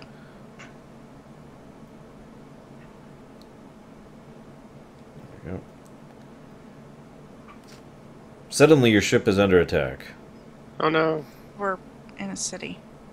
Actually, that is very feasible to happen. I hate to point it out. So All it kind of hands to sounds, battle stations. But no, not yet. So it I kind mean, of sounds like we're doing two combinations, which is right? As far as the docks, you mean? Yeah. Well, as far as both the overall plan and the docks, with merchant being a part of both of them. So the shipping company and the exotic goods would be merchant. Mhm. So I think if we go the merchant route, it's absolutely feasible that we could incorporate both of those. The problem is money. What if I As can get much- investors? That's a good question. What if you can get what? Investors. I know a Okay. guy. You do? That sounds shady. do. Who do you know? Well, how about Farron of Silverseer? Wait, is that who I think it is? In charge of the country writer, Wow, who I got the contact info from Ricard. Hang on. I gotta look something up real quick. All right. This is... That can't be... I must have used the same name twice, because that's the same clan and name. That's the one I've got written down. How do you spell his first name? Fairn. Oh, okay. Different guy. Whew. Okay. We're good. We're good. I mean, if there's anyone who would see the potential in a merchant organization and who could fund it, it would be him. Wow. Okay, yeah, I could see that. That's very feasible, yeah. Yeah. Either And have a business because- partner or a silent investor. Yeah. Definitely falls into the shipping company, I'll say, business plan. Hmm.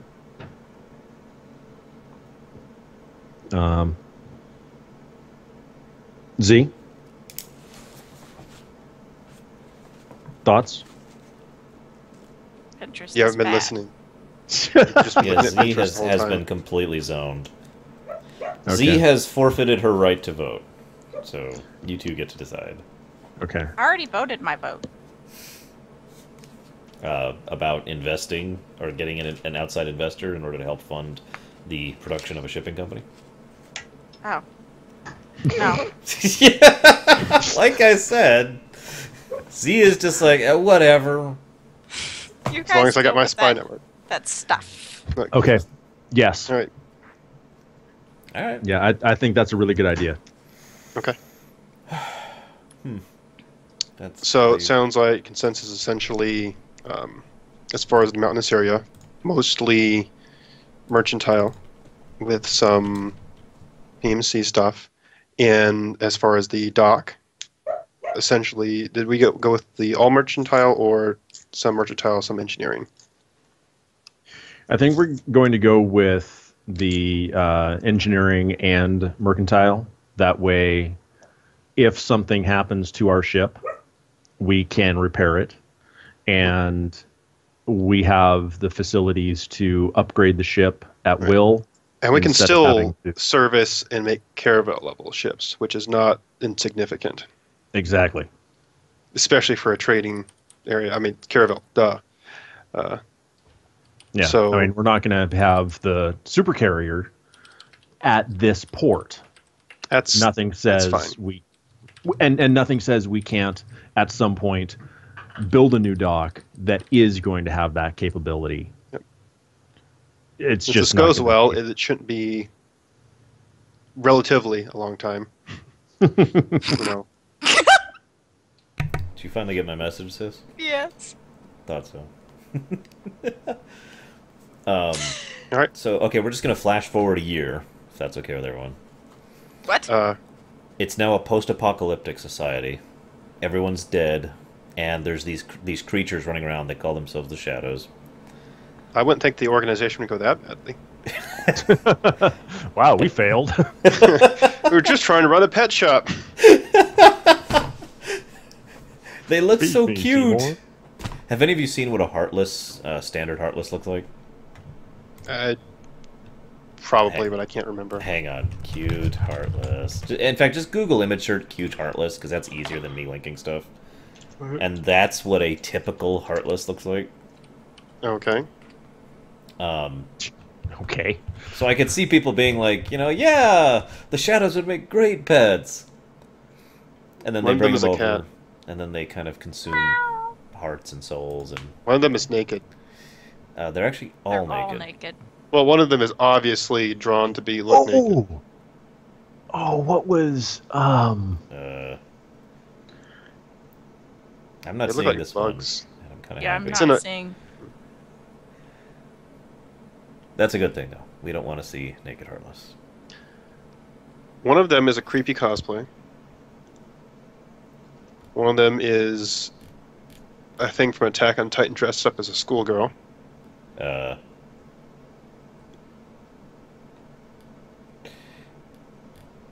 One of these things is not like the others. One of these things is awful. Well, now that we've lost our souls again to the internet. All right, so it's been a day and a half.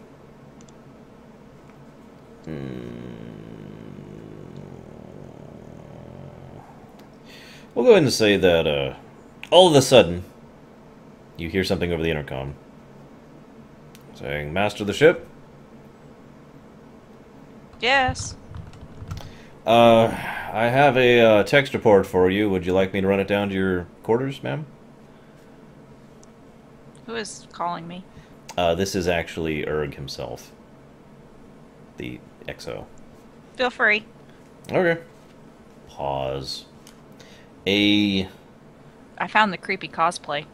28-year-old female Moorsman approaches a few minutes later. And she says, "Madam, salute." Yes. And she hands you a piece of paper.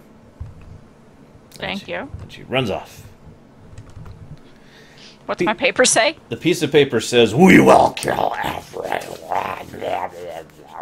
Okay. Fold it up, put it in my pocket. It's just a drawing of a smiley face. No, it's actually written in Murgalese, which I can't do because my throat still hurts, but...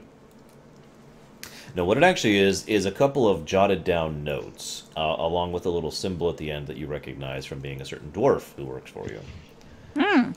It mentions intel that he's been able to pull just from the local area. He's just started, so nothing big, but he mentions that there's been a string of murders across several cities lately, which is very suspicious in his professional opinion. Especially the fact that it basically is following a chain of this city to this city to this city geographically. He also has some intel about apparently a certain individual named Krillfu of Blackwater has reorganized the entire third wing of the Order into a medical corps. And they're going to start neutrally providing assistance to all battlefronts, regardless of sides. He also discovers that Renaz of Sea Spear, which is another person you've encountered before, apparently has recently been getting a fairly large amount of money with no known source. And there's a little note by it, which basically means, "Do you want me to look into this?" You also hear that Forith of Sea Spear, which I really hope you recognize that name, apparently has... been doing... He was the father of the desolate child, the troll, from forever ago. He has been apparently doing a very lengthy public campaign for several weeks now, actually, which is really starting to get gravitas behind it and political oomph in Yerak, that is to say, the Navari, what is now being called the Navari Nation, to actually have government funding and assistance in order to, and I quote, "fix the desolate problem." He's got a little note that he has a note by it that basically says questionable, that says the Free Trade League has recently been commissioned by the Senate of the Osteth Republic to begin work on preparing some kind of economic plan, and that's all he's got for that one. And finally, apparently, the Adikul of Aggressor, which is a banderling in Yarak again, he was someone who had basically started a group called the Nevere Raiders, if you guys remember, which was one of the larger groups, one of the larger blocks that came out of the Undermarket. He's been actually purchasing government-owned companies in order to put funds into the government of Yarak so they can push those funds into the war effort, which has its own implications, and that's all it says. And it just says, first report. Okay, I rolled it up and put it in my pocket, and I will, after we're finished with our meeting, take it down to Greeley. Okay. Alright. Well, it sounds like we kind of decided on what we want to pick. So, meeting adjourned or whatever they do. Do we really need to be all formal with it? I remind you, this meeting is classified. Well, I mean, no one else is being formal. You are Someone muted. has to be formal here, especially if you're going to become a military commander. Snarg. You are muted, Guido. Damn it! What'd you say? Guido said is you're just dismissed. gesticulating wildly here. Yeah. I said you're dismissed. I'll be the formal person. I don't mind. There we go. There you go. Okay. Alright. Dun, dun, dun, dun, dun, dun. And you were mentioning the cute Heartless. Mm-hmm. Are you familiar with the? It was the MTV comic book character, the Max. Look up ISZ. Oh, is that the insane guy? Well, yeah. What in God's name?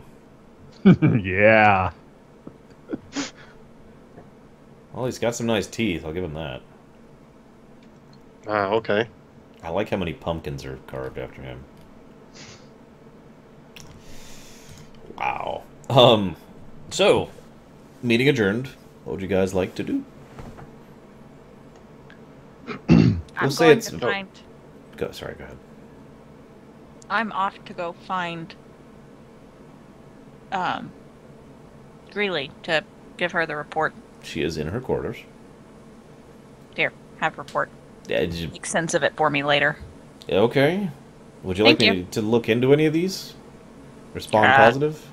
We'll talk about it later. Okay. All right. I guess I need to get in touch with Ricard or whoever he just told me to send him a letter, if I recall correctly, or something of that I sort, believe so, yes.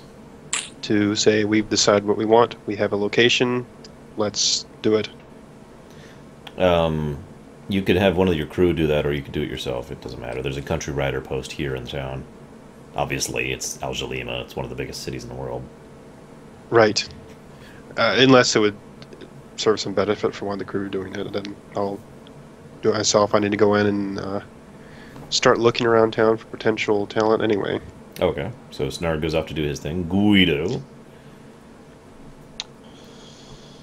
So, have we been able to sell any of the chests? You have sold basically the diamond chest, and you have the potential for selling the other ones.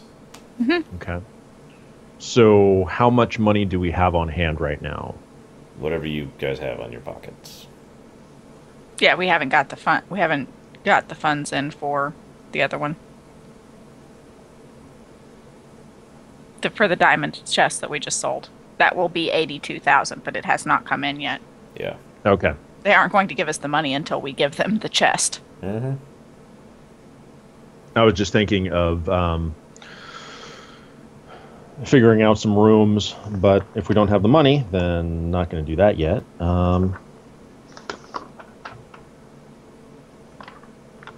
I want to ask Z about this Zeiss assassination thing.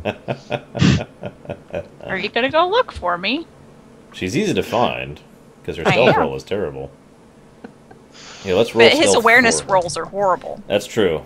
You should do an oppose, just for the hell of it. Stealth versus awareness.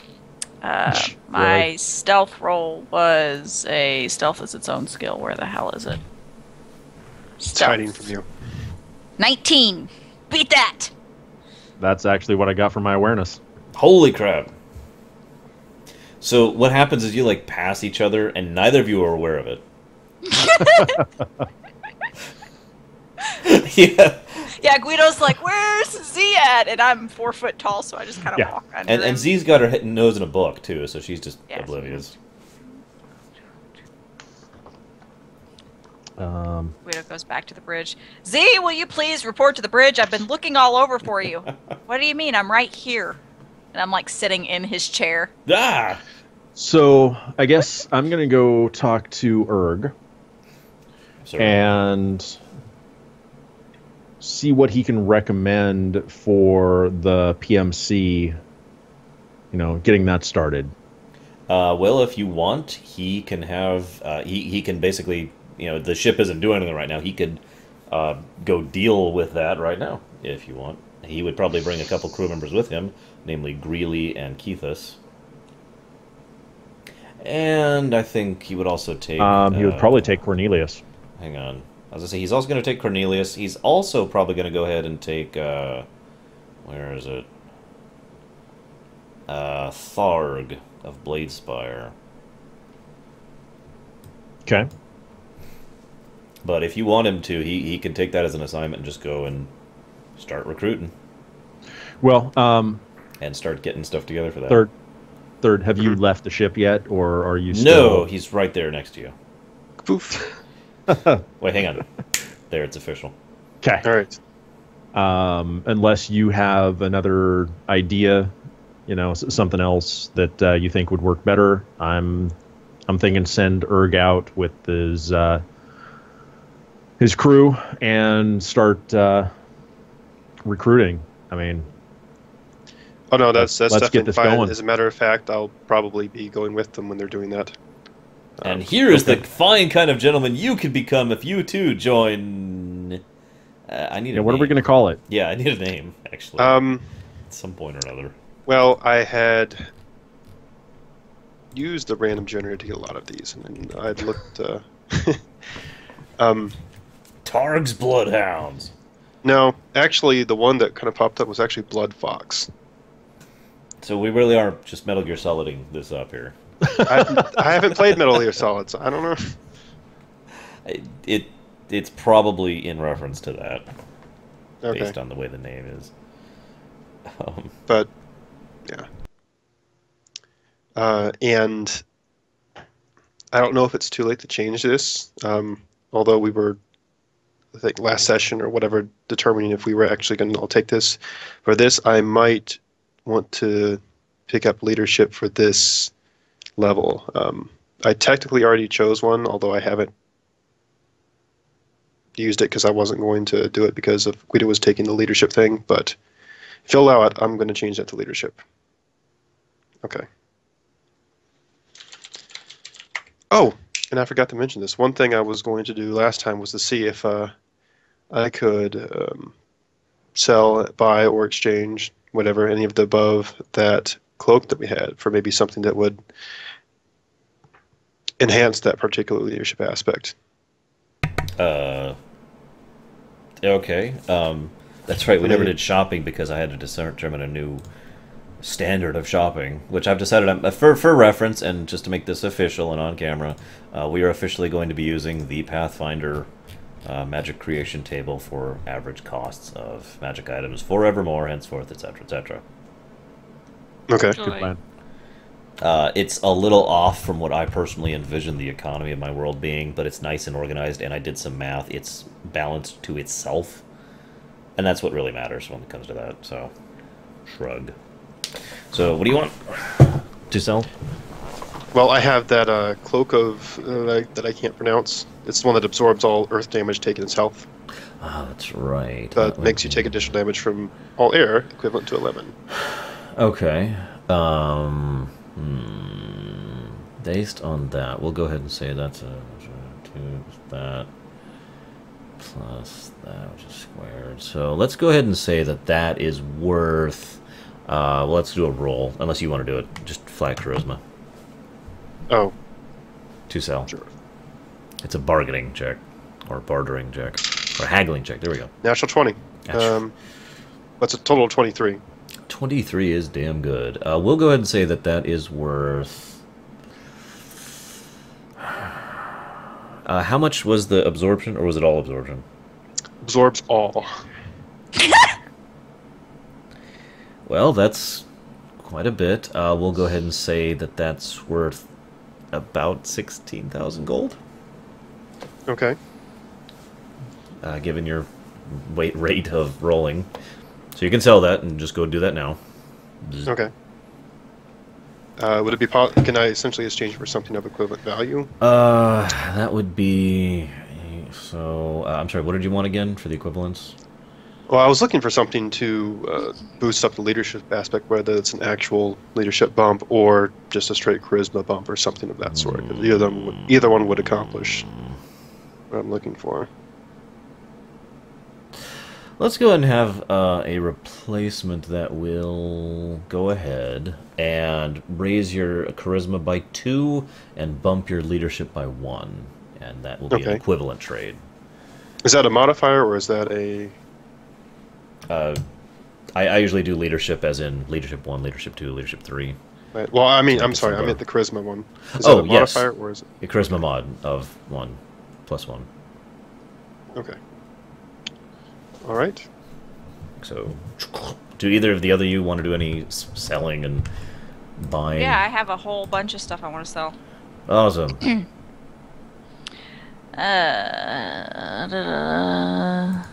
Wow, I got another invite to join another network. I get these all the time. It's hilarious. Okay. I could get 34% more viewers, guys. Ready? Oh, wow. Yeah, hit me. Whoops. Boots of +8 aspects. What the hell would that be? Hang on. I gotta think, because my magic items aren't quite standard. We'll go ahead and say that's equivalent to that. So, +8, you said? Yes. Yeah, okay. So we'll say that that is where... Well, do a charisma roll to see how much you're selling stuff for.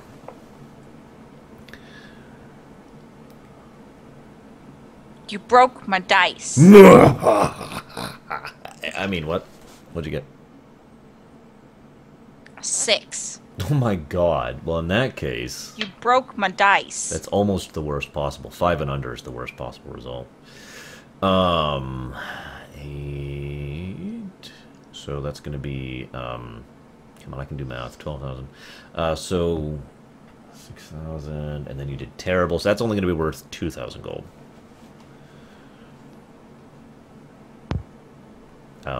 Next hold on item. to them.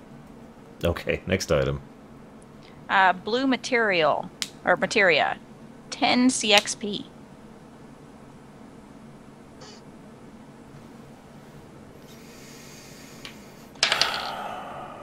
We'll go ahead and say that that is worth...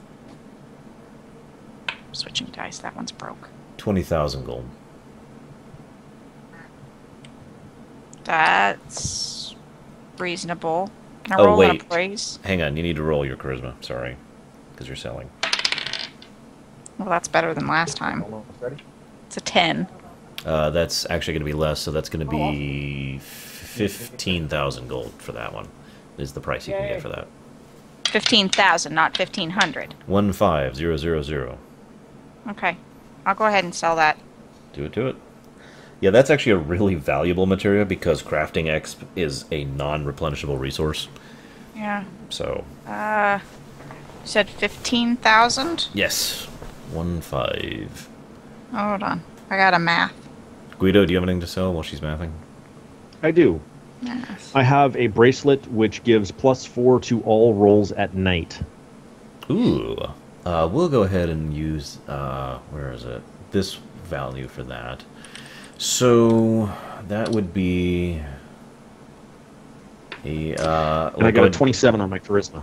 Holy moly, well that is actually going to be worth, 4,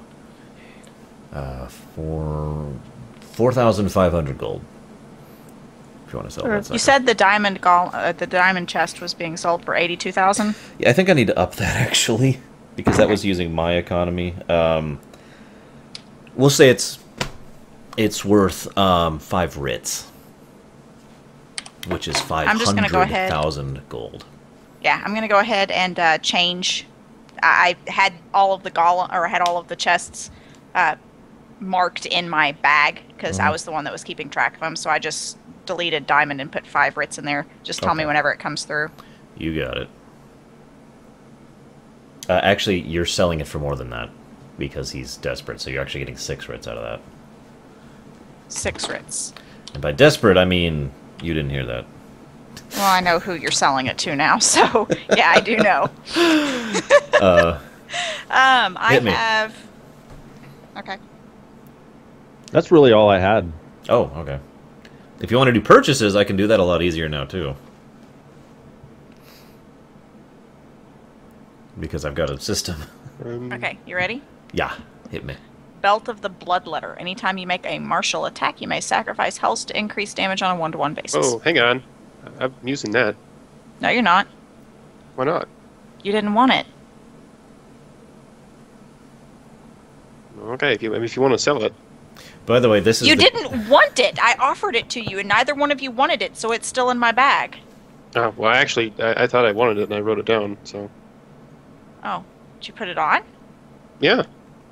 Oh, well, apparently I'm not I'm selling picturing that. you, like, trying to rip it off of his waist, and he's like, no, wait, I'm using that. You don't want that. I am debating if I want to sell the mummified ring. I like that one.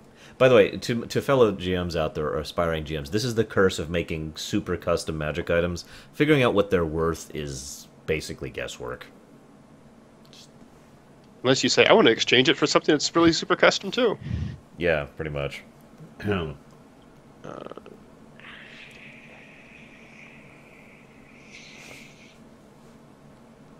Actually, just because I'm curious, are there any items that they make specifically for geomancers? Yes, there are. They're a little pricey, but it's more because of the difficulty involved in weaving them, because geomancy doesn't actually, I think I've described this to you, it doesn't actually involve elemental energy so much as the elements. You know, Right. It's a level below. And so weaving stuff that affects the elements is a little bit more tricky, but this is Aljalima, so... You know, any major city, your market is wide open. For another thing to fellow GMs out there, I usually, unless they're in a podunk town, I usually don't bother keeping track of the you can only buy certain types of items in a kind of town thing. You know what I'm talking about? I'm sure Snarg at least knows what I'm talking about. Yes, Guido I know might what too. you're talking about.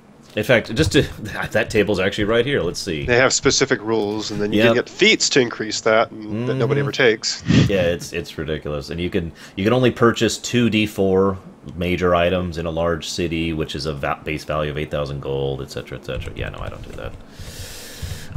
Okay, well, what are you looking for? Unless you want me to just toss stuff at you. Well, I don't really know what I'm looking for because I don't know what exists out there, so toss. Ah, damn it. I was hoping you'd have some idea. Well, the only ideas I've had for that are increased usages per day, boost the effect, and basically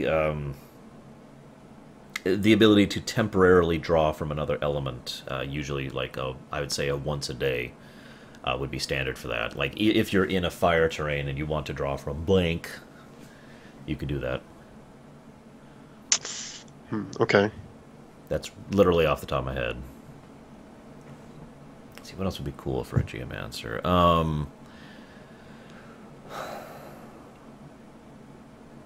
Okay, I've got it. An item that puts you into a permanent state of geomancy, so every round geomancy is just going off regardless. So it's basically a passive effect from that point on.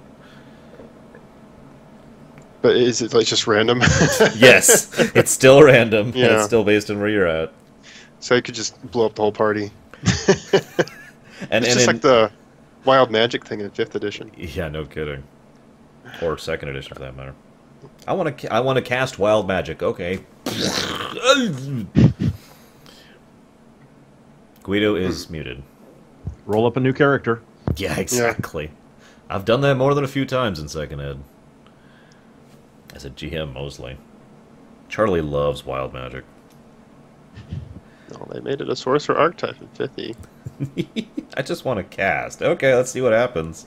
Yeah. Ah. Well, the one, okay, let's look at this chart that has about 50 things in it.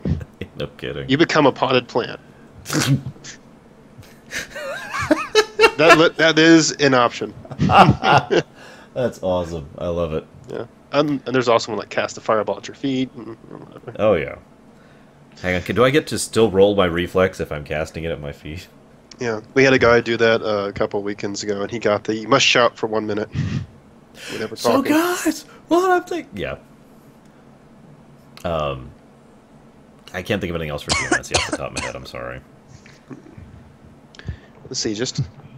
How this isn't really related to geomancer. You were talking about turning into a plant. I'm suddenly reminded of a line. I think I will call it wind. Oh. I don't know. Hitchhiker's Guide to the Galaxy. Yeah. Oh. Oh, ground. I think I will call it ground. Sorry. Yeah, I was Oh, corrected. okay. Yeah, it was ground. But yeah, I caught the That's, reference. yeah, the whale. The wind threw me off. Well, yeah, it was the whale and the rhododendron, but yeah.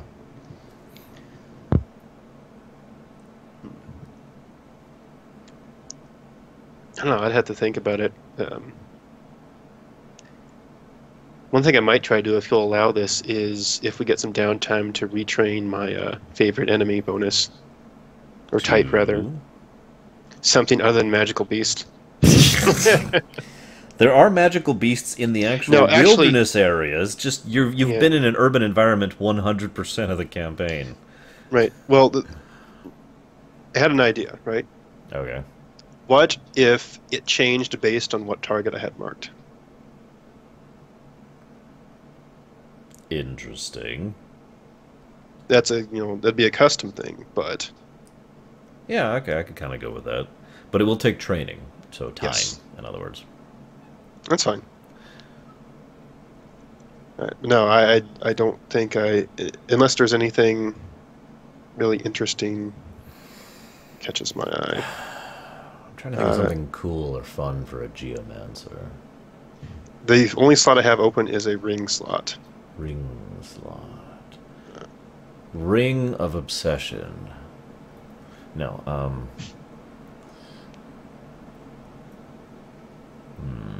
How about this? What about this is a little bit mundane, but I guess it suppose kind of fits. What about something that just boosts elemental knowledge? Yeah, I could go for that. How much... Well, let's just roll to see how good they have, actually. Let's do it that way. They have 2 rings of elemental knowledge. One of them is a plus 15. Because holy crap. And one of them is a plus 3. Well, I rolled for those, I swear. we know which guy makes the good rings. Yeah, no kidding. how much Let's are they asking see. for the That 50? would be... that's right, I'm doing that. So that would be a mere 3,000 gold without haggling for the 15 ring. Oh. Okay. Well, I'll haggle with him a little bit, but I don't want to lose the sale, so I won't go too far. We'll go ahead and do 1d20. I'm actually going to do an opposed to see if you lose the sale. Oh, that's pretty good. Is it a charisma or diplomacy or? Flat charisma. Unless, All right. I guess you could use diplomacy, it occurs to me. So we'll do well, diplomacy. because that's higher. Okay. Well, in that case, it is a 24. 24. Okay. That can't be right. What's 15 times 15, out of curiosity? 15 times 15. Yeah. Whoops. 225. 22500. 22,500, in other words. Oh, See, according but, to the actual... Well, no, see, according to the actual Pathfinder table, I've been getting rid of the squared part of it. That ring would be 222,500 gold. Oh, okay. Because of the squared, which is why I've gotten rid of that, because, for example, other stuff would be much, much, much more expensive. Anyways, yeah, we'll go ahead and say, what'd you get on diplomacy? 24. That's enough to not lose the sale, but not enough to lower the price, so take it or leave Okay. it. All right. I'll take it. Okay. And now There you Sis go. is stuck. Chink. So you now have a ring of plus 15 knowledge elements. All right, we got to give this one a name because it's plus 15. Ring of... no, you wouldn't get that. I was going to say the Ring of Valvolus. Some of my viewers should get that. Ring of Golbez. No. How about... Ring of I know stuff good, elements. Ring of the Pattern of 8. Captain Planet's ring. No, that's actually a minus 15 to your knowledge elements. Because they think heart's an element for some friggin' reason. It is, just in very specific circles and cults. Like I said, no blood magic here, please. Wow, that makes that my highest skill now. It suits it, Geomancer. Anyways, we've already been recording for a while, and I know Sis is wiped after her horrible day, so I figure anything else you want to do, little stuff we could wrap up, and then next session we'll go ahead and flash forward a couple of days. Okay. So if there's anything you want done over the next couple of days, now's a great time to tell me so I can think about it over the next week. All right.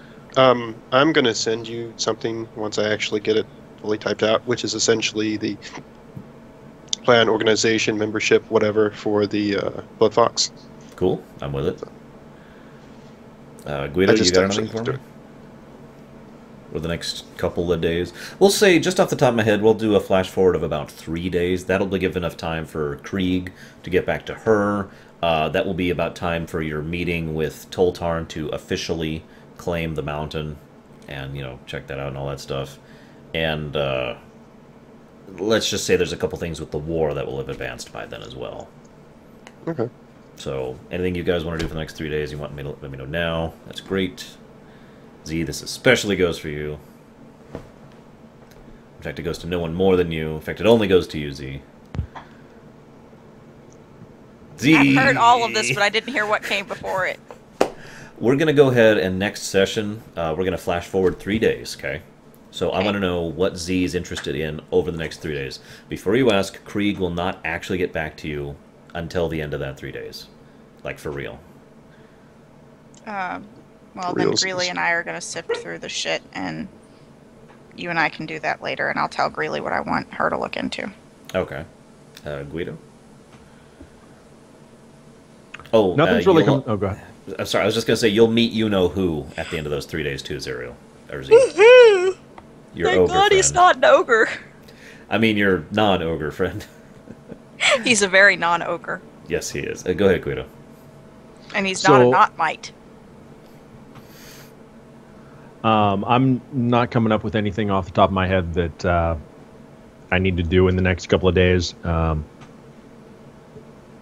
Be nice to get a little more information on that Alzavros job, the stolen goods. Awesome. I'll go ahead and give you that now. Basically, if you decide to go ahead and look into it and, oh, I don't know, ask your friend who's forming a spy network to look into it. You might want to ask your friend who is forming a spy network that you don't know about if she's forming a spy network. Suddenly you know about the spy network. You did want to approach me to talk to me about the framing Zeiss for murdering an ambassador. That is true. So maybe she could mention, well, Like, you know... Well, something happened. Well- By the way, did you know I'm forming a spy network? I figured I would, you know, in the course of the couple of days, we would get together and I would approach the group. Hey, do you guys want to look into this Alzavros thing? See if there's anything we can do to help? We can, sure. I mean, if you find it out would what actually it's- probably be better, just forgive me, to go on foot to that. It's about an 8-hour trip on foot, but I think I've probably been there. you have actually been there. So I actually didn't think about that. But the Here. important part here is that the ship should probably be left here right now, especially since part of its crew is not here. Yeah, and this is won't where be. they will be coming back to. Yes. And it's also, your ship does have the ability to land on level ground, as I've mentioned before. But there's still ramifications for just landing a destroyer in the middle of a random town. So People kind of frown on that. yeah, you know, imagine just a Star Destroyer comes up and is just in the middle of San Francisco. There we go. Well, it depends on what type it is. True. It's either falling or landing. Wait, where is it? Where is it? There we go. Yeah. Oh, I went too high. There we go. Anyways, yeah. So okay. Well, let's go ahead and say you do ask your spy network friend about it, because I just feel like giving you more info. And you decide, and if you decide to look at, we'll go ahead and do that next session. Don't We you can think do you that. should wait for me to tell him if I'm going to tell him I have a spy network? Hang on. Let me roll d20 to decide if you tell him. No, I'm kidding. I roll my own d20. Go ahead. I don't have them. I put them up. Okay, I'm rolling it. It's a 13. No! No! Well, I mean, you don't necessarily. I get need to decide if I tell him or You not. don't need to. You don't I can necessarily need to tell me. that I have a Right. spy You don't network. necessarily need to tell me that you I have can a just spy say, well, network, I have some people looking. but I know some maybe people. right. Yeah. Yeah, that's no problem. And knowing I'll you be all happy. suspect, I'll everything. be happy to go talk to him. I've still got some contacts. We've got a couple people that were with Slovenia that did. I know a guy. Yeah, I know a guy. And it's So, local like. The additional info you're getting that you basically only get if you do the intel route there is that the PTC is personally funding it, because the PTC believes that there's actually Alluvian special ops forces who are behind it. And that's why they're looking into it right now. The thing is, the PTC, now, this normally used to be a knowledge politics role, but this is really mundane. The PTC hiring out for this kind of thing would only happen if the PTC has something they're trying to keep hidden from the government of Al-Jalima. Because otherwise they just petition for military aid because they're at war. But they don't. So, the PTC's hiding something, and they think Good Alluvian Lord, spec Guido, ops are your there. cat is as big as your dog. And apparently Guido's cat is as big as his dog. Sibri's sending me pictures. Anyway, so Cat is pretty freaking huge. I'm going to go ahead and shut this off here.